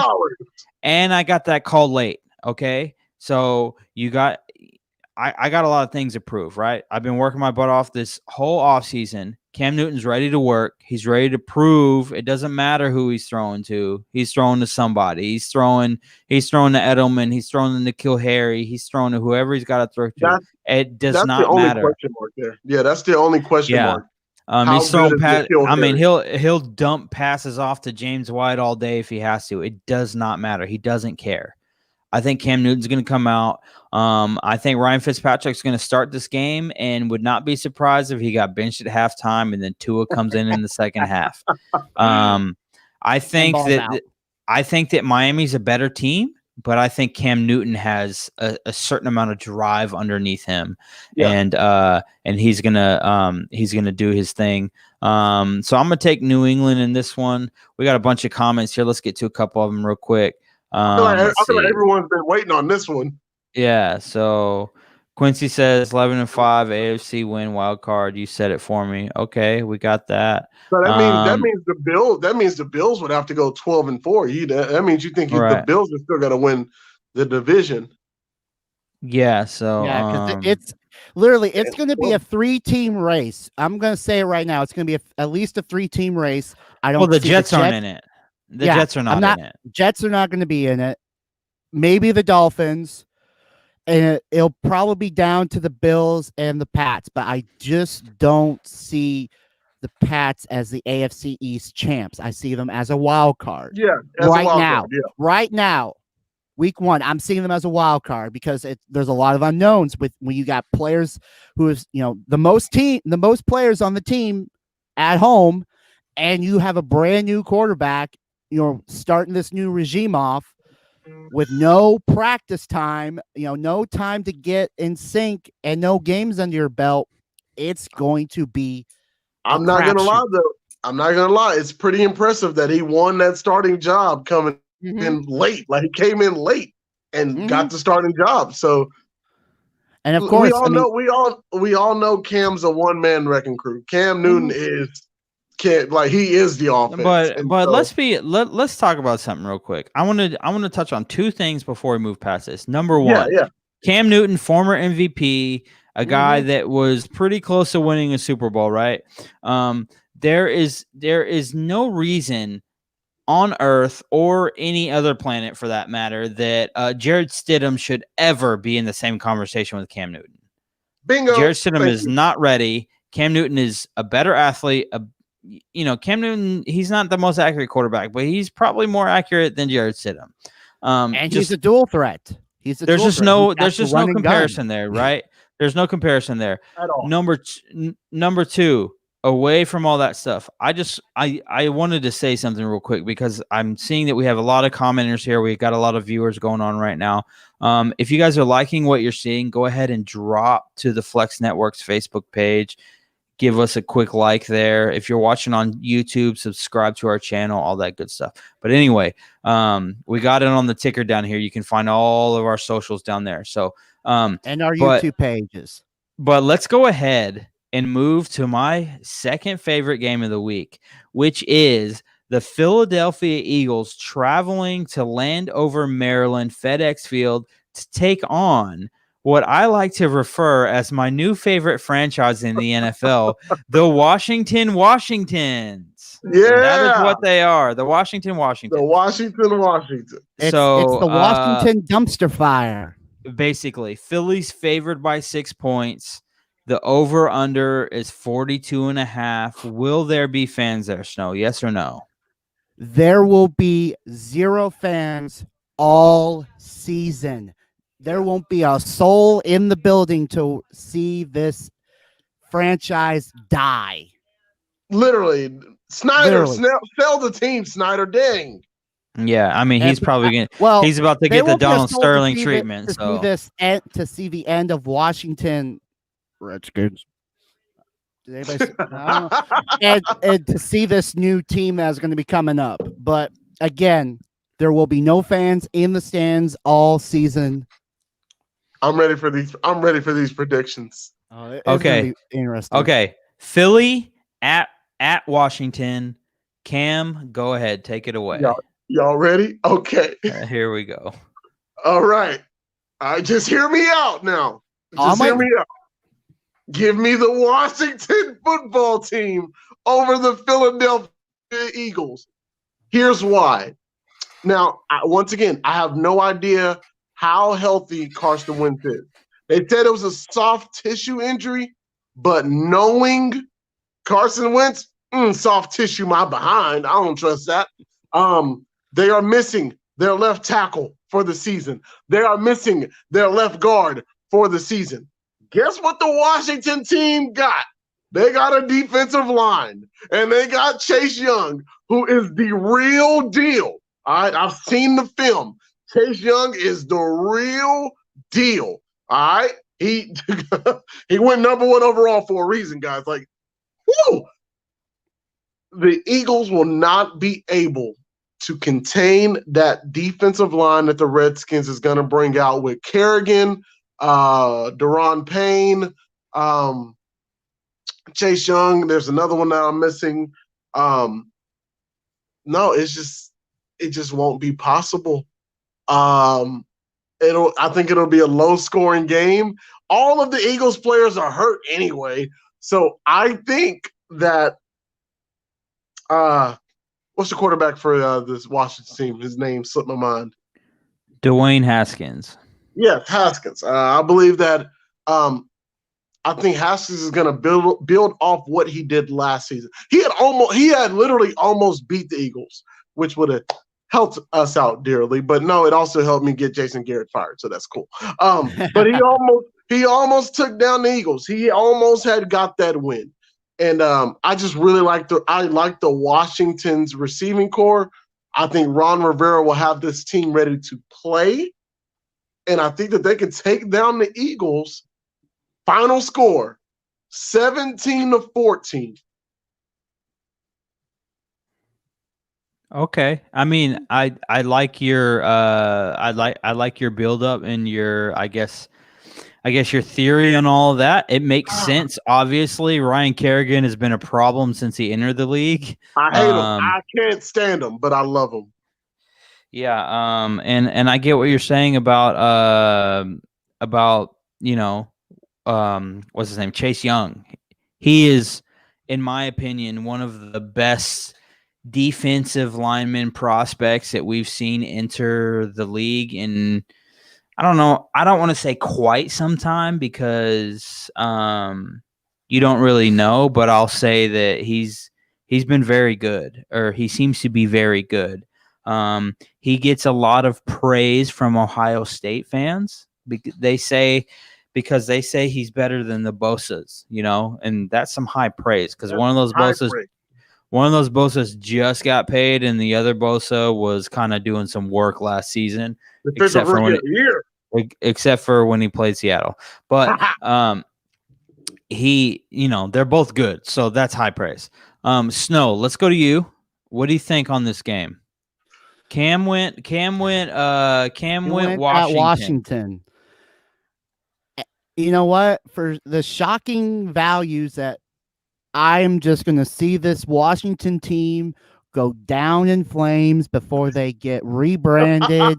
That new team looking all spiffy and shiny, and I hope it's the Red Wolves. And to get rid of the past with that damn Redskins stigma behind them and to start anew. But you know what?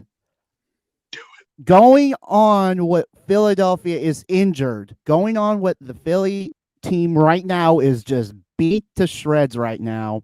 And we haven't started the season. We haven't started the season yet. And Philly is tore up.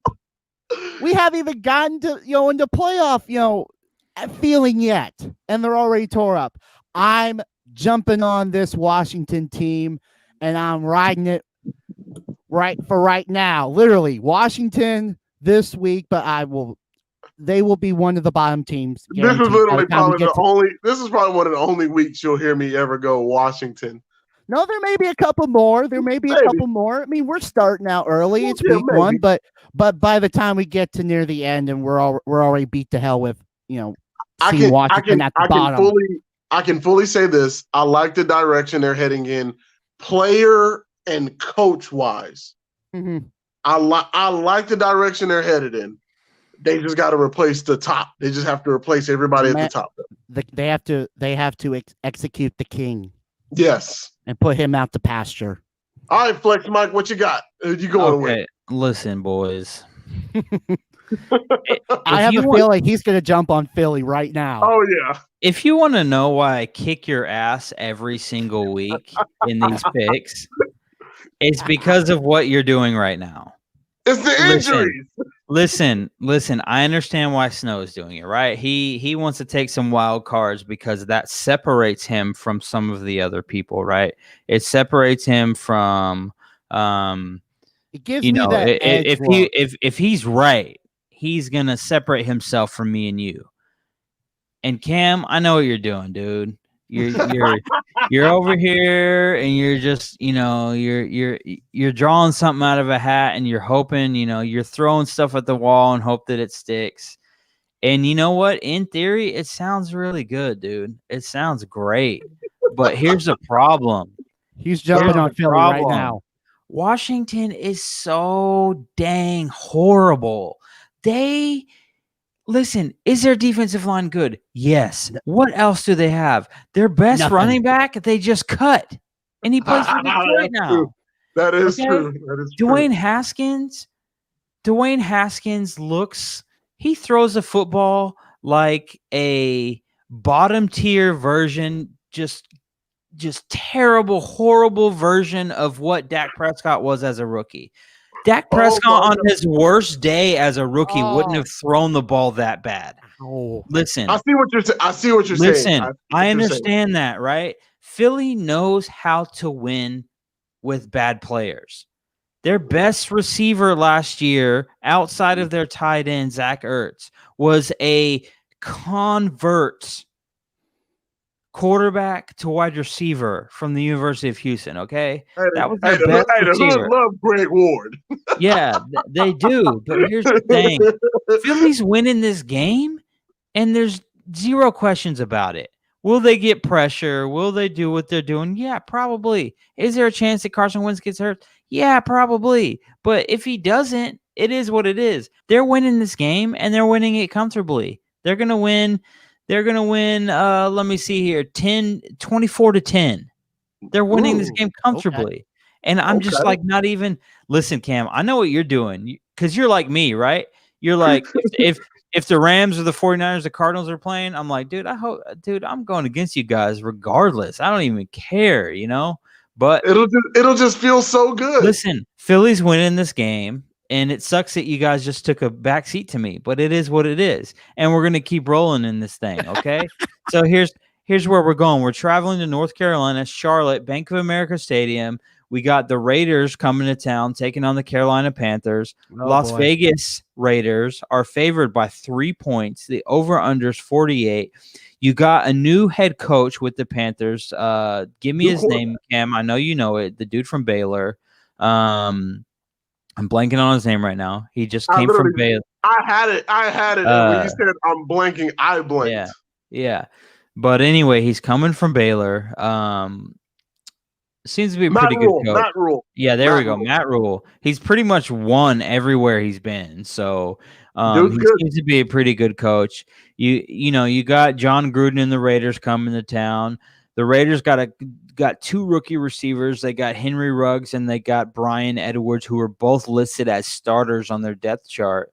Like I said, Vegas favored by 3, over unders 48. I want to start with Snow this time. Snow, and this is kind of like your backup team here. This is Mama Snow's team. So let me hear it. I just want to know what's going down, who's winning. Give me some predictions here. Oh, I don't have, it's no secret. As it's about to be popping up. No secret of who the backup team in this, for me, and who the number 1 team is for Mama Snow.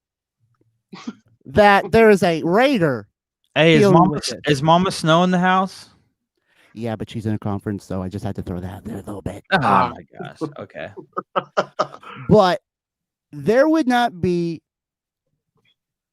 that feeling that if I do not pick this team, it would be not very good for me in the sense. But and of course, Charlotte is not going to have week 1 fans, no fans for week 1. So that's going to help a little bit. But the Raiders looking very, very good this year. I believe they're going to make a good run. I'm going to make, I think that this is going to be a good run for them this year, and it's going to start in Carolina. Carolina just doesn't, they just got rid of Cam Newton.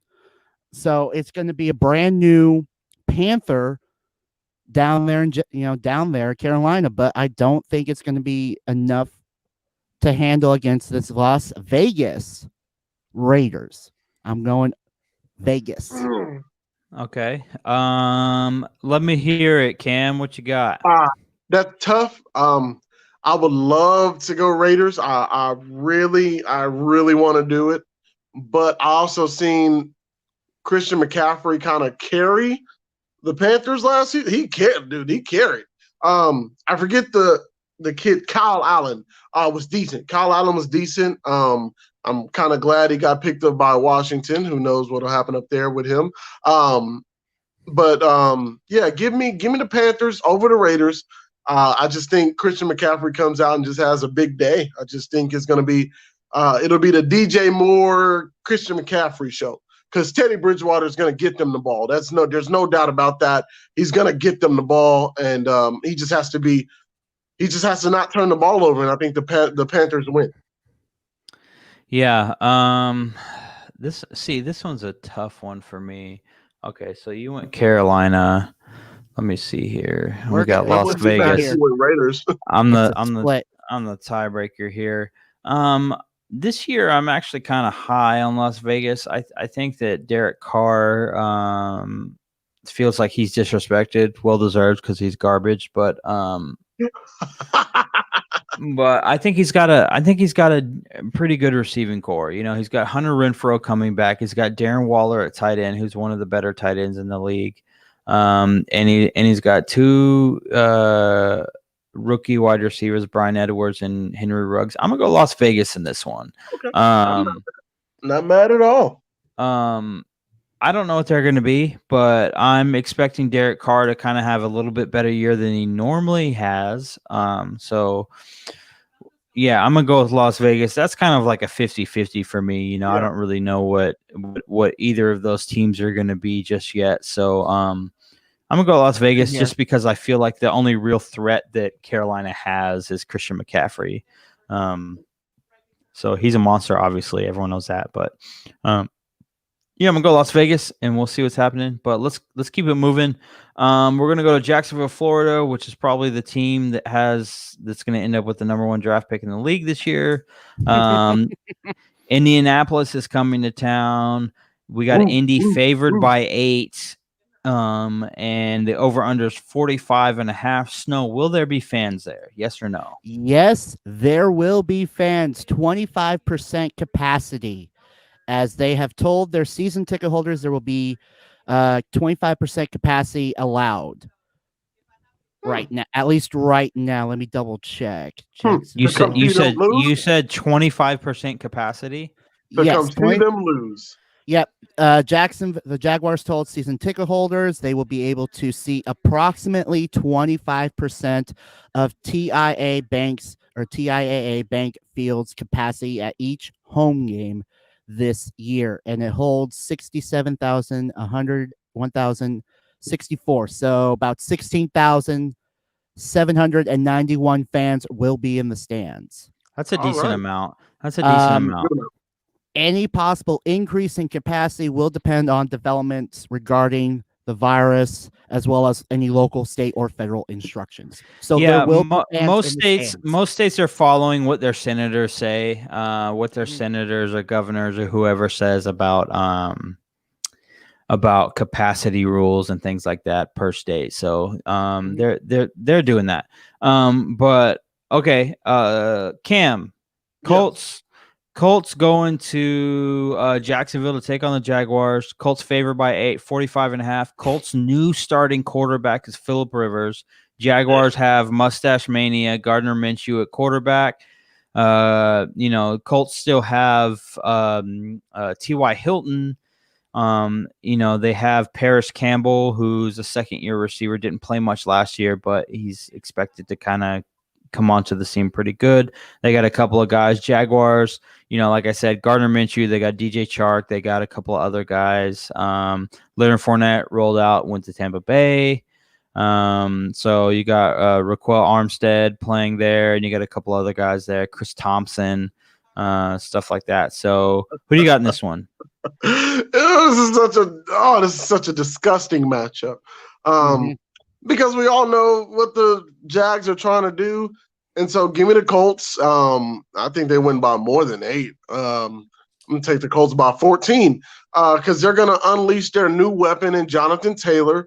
They're going to run the ball behind that amazing offensive line. Man, I call the Colts the younger Cowboys because that's what that team is built like. They are, man, that offensive line is beautiful. And so I don't trust Phillip Rivers. No, I don't. We'll get later on into the season with that on why I don't trust. No, I just don't like Phillip Rivers. No, it's terrible. Yeah. But yeah, they're gonna literally unleash Jonathan Taylor, and they're gonna say, "Hey, go run," and that's gonna be the offensive plan. I think they win the game 24-10. Okay, Snow, who do you got? You went Jacksonville, right? No, I went Colts. He went Indy. Oh, Indy. Okay. You better not go Jacksonville. Yeah. He's going to go Jacksonville. Wow, literally just, assume stuff. Just assume me. While I do love Minshew Mania running wild down there in Jacksonville, and you're going to have fans, it's going to be, a good motivational, and there's going to bring the thunder and the feeling of a normal game day to a point. The fact that these guys are going to be tanking, obviously, by looking at them, they're going to be tanking this season and trying to get that number 1 pick for next year's draft. I'm going to say Jacksonville, they're going to get a couple of wins here and there, but they're still going to be down, obviously at the bottom. This is going to be one of those wins. I think it's just going to be one of those wins that is going to be at a part of their season, and I'm picking Jacksonville. I knew you were going to do it. But you didn't know what my reasons were. Snow. No, what are you doing? Okay. Don't worry, they'll be thanking the rest of the season. But I think because they want to give the fans at least something hopeful, and the fact that it's their first game back, you're going to have fans in the stands. It's like you got to come out strong for these guys. I'm going to say this. I'm going to say this. Feel normalcy. It's a sympathy win. Do I think that Phillip Rivers is good? No. I think he's a turnover machine. I don't think that he's good. I think that Minshew is pretty decent. I think he was a 6th or 7th round draft pick from Washington State University. Obviously, go Cougs. But I think that he's in a tough situation. But the cool thing about it is the offensive line isn't too bad, and he's got some decent receivers. I think that the defense is going to be atrocious. I think the whole team is going to be atrocious for that matter. They've pretty much traded away everything that they could trade away that they didn't consider very valuable. So they didn't trade their owner and their quarterback yet. Yeah, they need to trade Minshew. No, they don't. No. Because they do. If you're gonna draft Trevor Lawrence. But here's the thing: they're not going to get anything like from Minshew. Minshew's a $6-7 draft pick. They're not going to get anything out of him. He's just going to go to another team and be a backup. So he's not going to. There's no value there. So there's no point. So why not put him in the game and just let him do his thing? And if he surprises you and is really good, then great. And if not, then whatever. You move on to your future.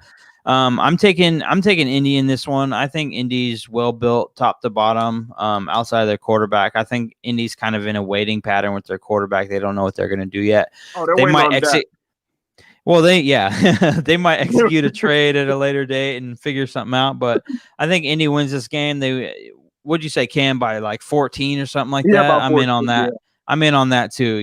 14. I got Indy. But let's get. Yeah, we're on the same page. We're always on the same page. I bet you that Phillip Rivers throws an interception.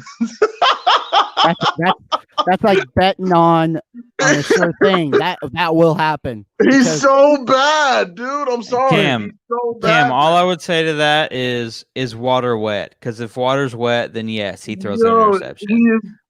That's why. When he was the quarterback for the Chargers, there was a song up here in Washington or a parody of, rolling over rivers. They're just gonna be rolling over rivers.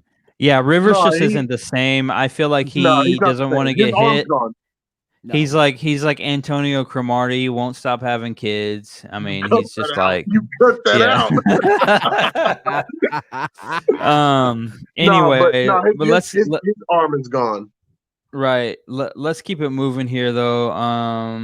At M&T Bank Stadium, Baltimore, Maryland, you got the Browns traveling to Baltimore to take on the Ravens. Baltimore's favored by 8 points. 48.5 over under. Snow, will there be fans in Baltimore? Nope, not to start the season. Okay, Cam, give me Baltimore. Okay. Just give me Baltimore. I don't know what the point. I don't care. They're gonna cover the spread. They're gonna blow the Browns out. Give me the Broncos. I mean, okay. the Ravens. Sorry. Yeah. Okay. Snow, what you got? Ravens. Give me that damn bird. Give me that Raven. I mean, come on. Do we need to say anymore? It's Baltimore and Cleveland. You say the words Cleveland. Oh, we already know who the winner is. I will say this. As long as Lamar does not run towards Myles Garrett, they're fine. They're fine. Yeah. My thing is the Browns are actually my candidate this year for the comeback team of the year. I think that the Browns are going to be significantly better than they were last year, specifically because I think that Baker Mayfield is taking his job a lot more serious. But that's about it. The Browns are obviously very talented. They're just dysfunctional, and there's a big difference between those two things. But let's move on. We got the Chargers traveling to Cincinnati, Ohio, Paul Brown Stadium to take on the Joe Burrow-led Cincinnati Bengals. The LA Chargers are favored by 3 points over under 42.5. Tyrod Taylor's leading that Chargers team. Austin Eckler starting there. Hunter Henry's healthy. What's the guy? Keenan Allen's healthy. I'm excited. AJ Green for the first time in a long time is healthy. I think he's going to be very underwhelming from what fans expect, though. Ty Boyd's good. Joe Mixon's good.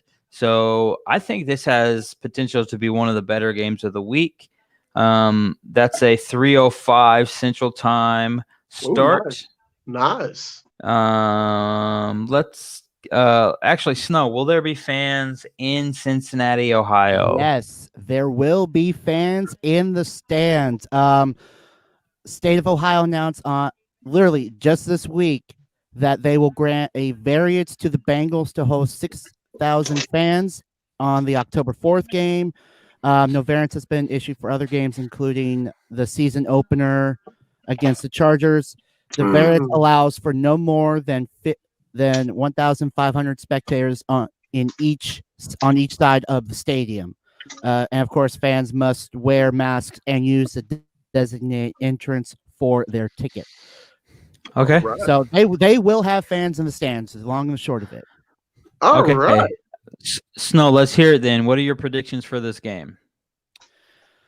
LA. I mean, if this was a home game for LA to kick off their brand new stadium, to kick it off right, I would be going for, I would be feeling that electricity and going with the Bolts.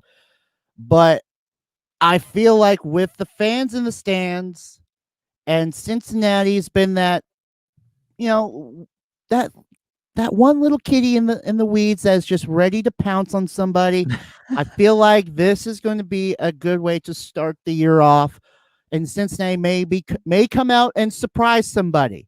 They may come out and surprise these Chargers to kick off the year and knock LA down a peg or two. But I'm going to pick Cincinnati for this to start the year. They're not going to be one of those teams that we're going to be seeing later down the season, looking for a playoff, position. They're going to be, that middle team that they might they may ruin someone's playoff hopes. That's why I kind of feel like Cincinnati is going to be with them. And I know Cam is so. No, what are you doing? Cam is looking like he's about to blow a gasket and be, summoning demons and just be like, send them to this man. Oh my gosh! I'm gonna let's hear it. Let's hear it, Cam. He went Cincinnati. I want to hear what you got to say. What are you doing, man? What are you doing? Look here. Tyrod Taylor's at the helm of the Chargers. This is probably one of the best offenses Tyrod Taylor has ever had. He's gonna take care of the football. He doesn't throw interceptions. Look here, the Chargers, I'm not gonna say they're gonna have a field day, but they're gonna have a pretty good field day with the Cincinnati Bengals. All right. Austin Eckler's going to do his thing. If you haven't drafted him in your fantasy league, what are you doing? You draft Austin Eckler. But no, I just see the Chargers coming into town, taking care of business. See, I would be with you on this, SnowMan, if Joe Burrow had a preseason. Like the preseason has really helped like a lot of these new upcoming quarterbacks a lot. Like they need that. They need that preseason. Yeah. And so I agree.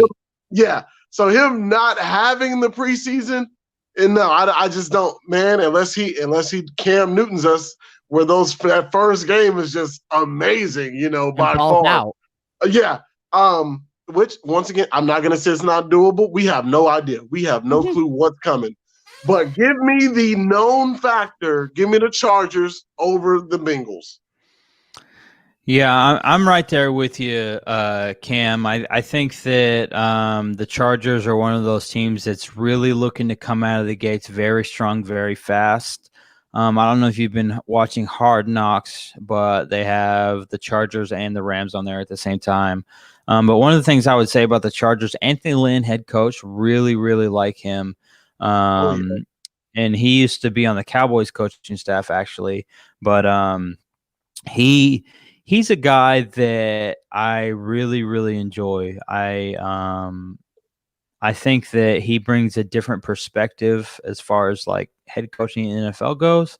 I think that his players really respect him a lot.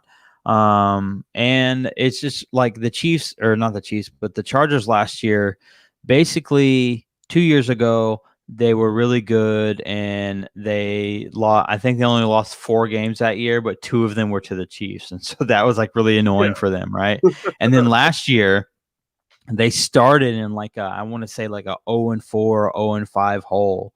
And so they were spending the whole season trying to climb out of that. And they just couldn't get things going right because Phillip Rivers kept throwing interceptions. And so that was that was a big problem for them. So they couldn't get out of there. But now with Tyrod Taylor, guy that takes care of the football, he's got a good receiving core. He's got Keenan Allen. He's got Hunter Henry over there. He's got Austin Eckler, catches a lot of passes out of the backfield, stuff like that. So he has potential to really do some damage. On the other hand, I think that Cincinnati has a real opportunity. I think Joe Burrow is going to prove that he belongs in this league day one. I don't think it's going to be enough for Cincinnati to come out on top. I think the Chargers win this game probably by around 10 points, something like that. I'll take the Chargers on this one. But let's go ahead and keep it moving. We got a few games left. Let's go Buccaneers traveling to New Orleans to take on the Saints. New Orleans favored by 3.5. Over under 48. Mercedes-Benz Superdome. Snow, will there be any fans in there? No fans for 2 weeks. Okay. Cam, predictions. Give me Saints over the Buccaneers. Don't trust I don't trust I don't know what to expect from the Buccaneers, Hey, so give me once again the known factor, and it is Drew Brees. So give me the Saints over the Buccaneers. I'll say 27-20. 27-20 sounds good. 27-20. Okay, Snow, what do you got? This is going to be this is going to be one of those tough ones because it's Brady. It's Brady versus Breeze. It's going to be a shootout game. I feel like this is going to be a shootout game. Now, with that being said, the fact that Brady, Gronk, new team, got to get the chemistry down with their new teammates. Okay. And the fact that they're going to New Orleans, they're going to get some jambalaya. They're going to be not going to be enjoying Mardi Gras as much because, everyone's inside, but no fans. There ain't going to be no Mardi Gras. I'm going with the Saints. Smart. For the obvious reason of we haven't seen what they're capable of. Of course, with this new feel of Tom Brady joining the Bucs. Now, granted, if they somehow pull this off and new team get a victory, and depending on how well they look, this is going to change a lot of stuff going on further down the line for this season of how they're going to look, because everyone's going to be looking at this game because it's Brady, new team. Mm-hmm. How is he going to handle swinging the sword down there and being a pirate at Tampa Bay? This is going to be one of those games that everyone's going to be watching. How's he going to handle this NFC? Because NFC ain't no game, man. We don't play that, man. We don't play around here. It's going to be that interesting down there in the NFC South, and to say the least, he's going to have stiff competition with them Saints, with them Falcons. Maybe Carolina if they can get that good start. If they can get that good start, and depending on how Tampa Bay looks, the NFC South is just going to look very tough to beat. But yep, I'm going Saints. Yeah, I'm right there with you. It looks like we got New Orleans all across the board. I think Drew Brees is Super Bowl or bust mindset. Alvin Kamara is about to get his new contract any day now. Michael Thomas. Yeah, there's been reports that they're extremely close to a deal right now. They're in those negotiations. They're real close. You still got Jared Cook in New Orleans. You got Michael Thomas, the best receiver in the game right there. And, you give me a look like Michael Thomas isn't the best receiver in the game. Just if you say so, it was all. Okay, let me explain this to you real quick, because I was listening to the radio, right, and they took a purely statistical look at every receiver, breaking them down by route. Who was the best receiver per route? Michael Thomas led in 6 out of the 10 categories. no competition. Michael Thomas is the best receiver in the NFL on pure statistics. But since we're there, Alvin Kamara is pretty much unstoppable. He's super slippery. He's hard to get down. And so I just think that if you're a Tampa Bay fan, you can't expect Tampa Bay to come out and it just be as smooth as butter from the get-go. Not that they can't get that way, but I think starting out, that's a little kind of unrealistic to view it that way. I mean, you even saw teams like super teams in the past, like, the Miami Heat. They really struggled when they first were kind of getting going, and they figured it out, obviously, but that chemistry has to develop. Yep. So I'm New Orleans there. I think New Orleans is going to be eager to win this game, specifically because it's a divisional game, and they know they can get one up on them real quick. So I think New Orleans wins this game. Let's see. We got 4 games left here. Let's hammer through these real quick. Cardinals going to Santa Clara, California, taking on the 49ers. 49ers favored by 7 over under 48. NFC West matchup. Snow, will there be any fans in California in the stadium?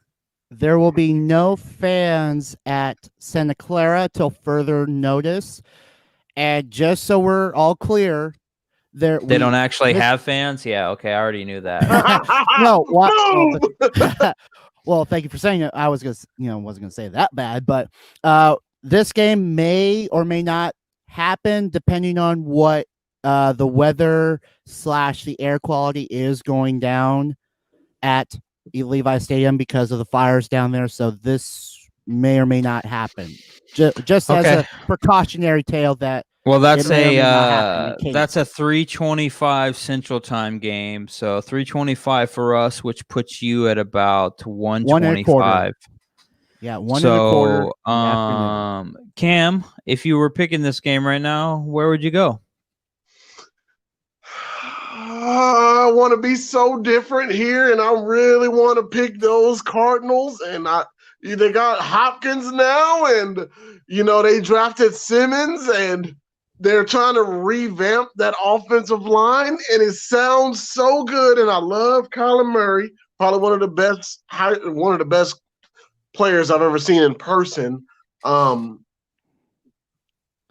him turn so hard and say so many good things about this side, but then just hard-nosed turn and be like, I'm going this way. I think it'll be another year before we can start picking the Cardinals over some of the top teams.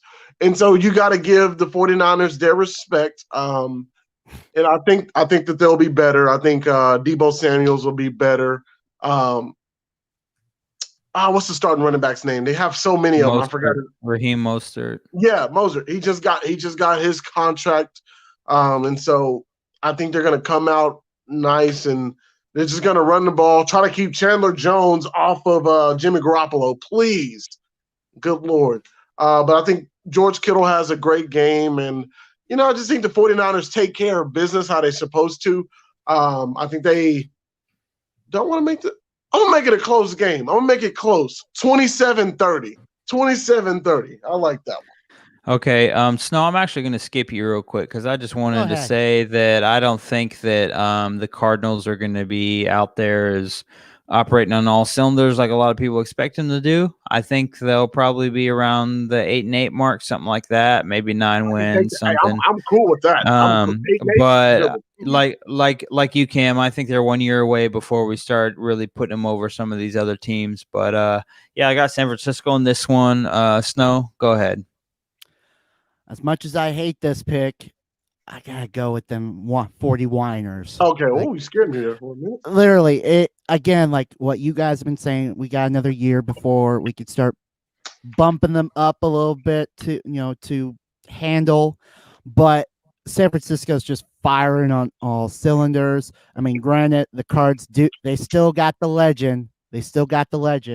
But of course, Kittle, Garoppolo just killing it down at I believe his name is Crapolo, but boom, another one. Yeah. Okay. But so let's keep 49ers across the board right now. we'll keep it moving. Sunday Night Football. We got the Dallas Cowboys going to Inglewood, California to take on the Los Angeles Rams, another team without fans. Yep, Dallas is favored by 3, over under 51.5. There will be no fans in that stadium. I'm saving Cam for last. I'm going to go first. I think the Cowboys win this game, mostly because I think the Rams are going to be around 8-8, maybe a little 7-9 action, something like that. I think that the Rams are in trouble. I think that Dallas is going to come out. Yeah, well, she hates me regardless, so it doesn't really matter.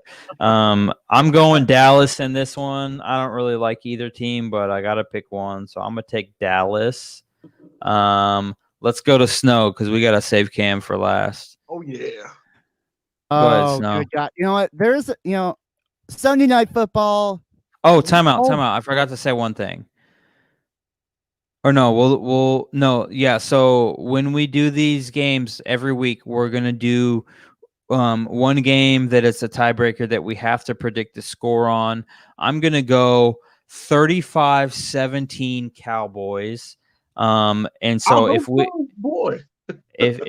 we tie, the score is going to be the deciding factor. So whoever has the closer score on this. The only reason I didn't go Monday Night Football is because there's 2 Monday Night Football games in week 1. Of course. I mean, it's week 1. You're going to have 2, you're going to have a doubleheader of Monday night. But, yeah, so this will be the Sunday night game will be our tiebreaker. So my wife here says, I came in at she hates me regardless. I assume I am she.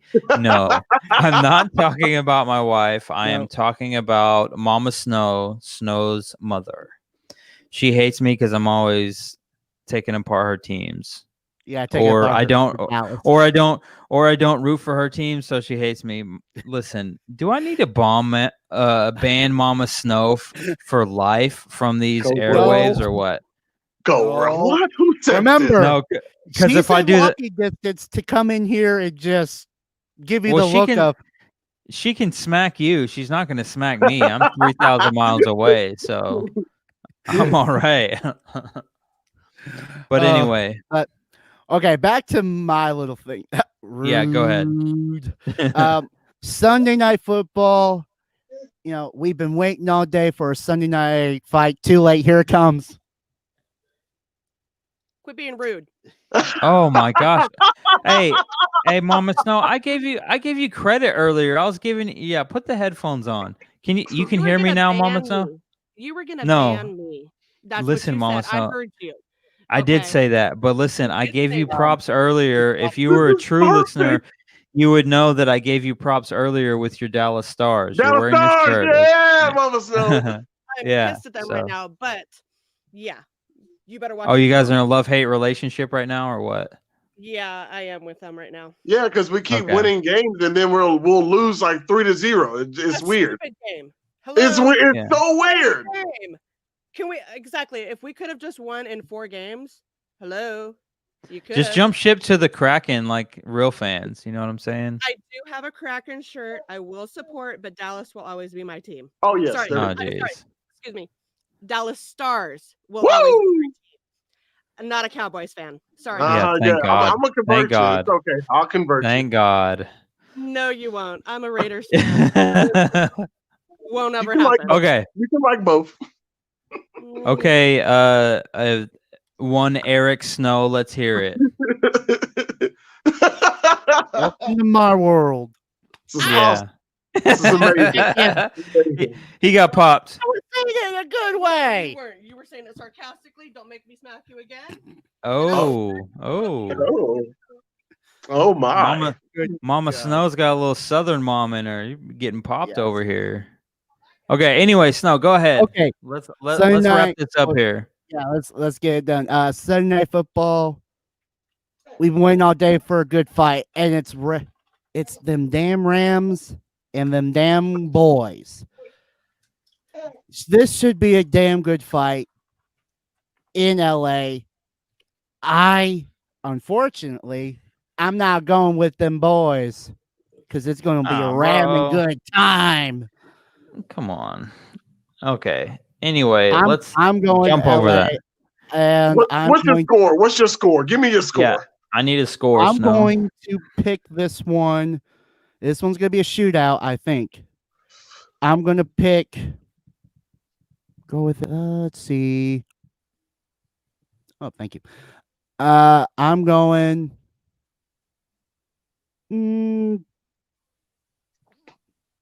Shoot, I'm trying to come back to me on that one. I'll get my score down. Okay, Cam, go ahead because he's gonna get his score down. But no, you're tripping. Go ahead. You're tripping, dog. You're tripping. Once again, I don't know if y'all remember last season when the Rams were fighting for a playoff spot and they came down to Dallas, Texas, and we laid down a holy candy smackdown whooping on them. All right. We were running the ball left and right with Zeke and Tony Pollard, and they couldn't stop it, baby. And that's exactly what's going to happen this Sunday night in California. The Dallas Cowboys will beat the Rams 28-24, but it won't be close. The score sounds close, but it won't be close, Cowboy fans, because the Dak and Zeke show is back, baby. It's all good. Okay. Snow, score. I need a score before we move on. It's going to be Mom. Give me a guess. I can't figure out how to score. Dallas and Rams game. 3-point spread For Cowboys to win? Yeah. Still going Rams, but first game, first week. 28-25 maybe. 20-25 maybe. I was gonna go 28-23. 28-23. I'm going 28-23. 28-23. Okay, let's move on. We got two Monday Night Football games here. What was Cam's score? He said 28-24, but he thinks the Rams will get some points in garbage time when it doesn't matter. Okay. Yeah. First Monday Night Football game, we got the Steelers going to MetLife to take on the Giants. I think that I'm going. Let me see here. I'm going to go Pittsburgh on this one. I think Pittsburgh is my other team that has a really good shot of being a comeback team. I think that the Pittsburgh Steelers and Ben Roethlisberger have really been working during the offseason. I'm taking Ben Roethlisberger and the Steelers on this one. Let's go, Cam. Who do you got? Steelers, baby. Shout out to my dad. I hope he catches this. But yeah, Steelers over the Giants, please. Okay, what do you got, Snow? The return of Big Ben. I'm going Steelers. Okay, across the board there. Okay, let's go to our next game. The most hyped team in the world, it seems like. The Tennessee Titans are going to MetLife to take on the Broncos without Von Miller. The Titans have Jadeveon Clowney now. They got Derrick Henry on a new contract. Ryan Tannehill is somehow going to try and prove that he's not suspect, but we all know that he is. Not. No fans. And no fans. They got A.J. Brown. They got no fans. This one, I'm going to go Titans. I think that Broncos defense is going to be something a little bit different without Von Miller. So I'm going Tennessee on this one. Cam, go ahead. I'm going to go Tennessee as well, even though I love the Broncos offense. I'm on board with Drew Lock. I think Drew Lock will be one of the quarterbacks who has next, but they're a really young offense, young receiving core, young tight end, just young across the board, and no Von Miller. Yeah, give me those Titans. Yep. Snow, what do you got? Give me that sword. I'm going with the Titans. Okay, Tennessee. Okay. I will be keeping track of this, so when you bums lose to me this week, don't be surprised. I have a copy too. Okay. So, we got a little baby sighting in the house. What up? Anyway, so that will be it for us this week. Flex Network. If you are listening / watching, you can find us all over the place. You can find Cowboy Cam on Twitter. He's got his own Facebook page. Just search Cowboy Cam on Facebook. You can search at Cowboy Cam 11 on Twitter, I believe. Yes, sir. That's it. Yeah. You can find him all over the place. Snow, we can find you on the Flex Network's wrestling account. It's at FlexNet_PW Elite.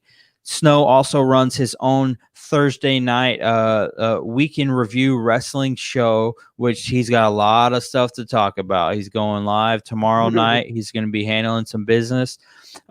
He will be there. He'll be handling business. You can find me on Twitter, my personal account at FlexMike11 on Twitter. I'm all over everything. I'm on the Flex Network or FlexNet_PW Elite. I'm on at the Flex Network 1 on Twitter. You can find me there. But most importantly, find us on Facebook. Just search the Flex Network on Facebook and give us a like, give us a follow, comment on some things, maybe share some things, send us a message.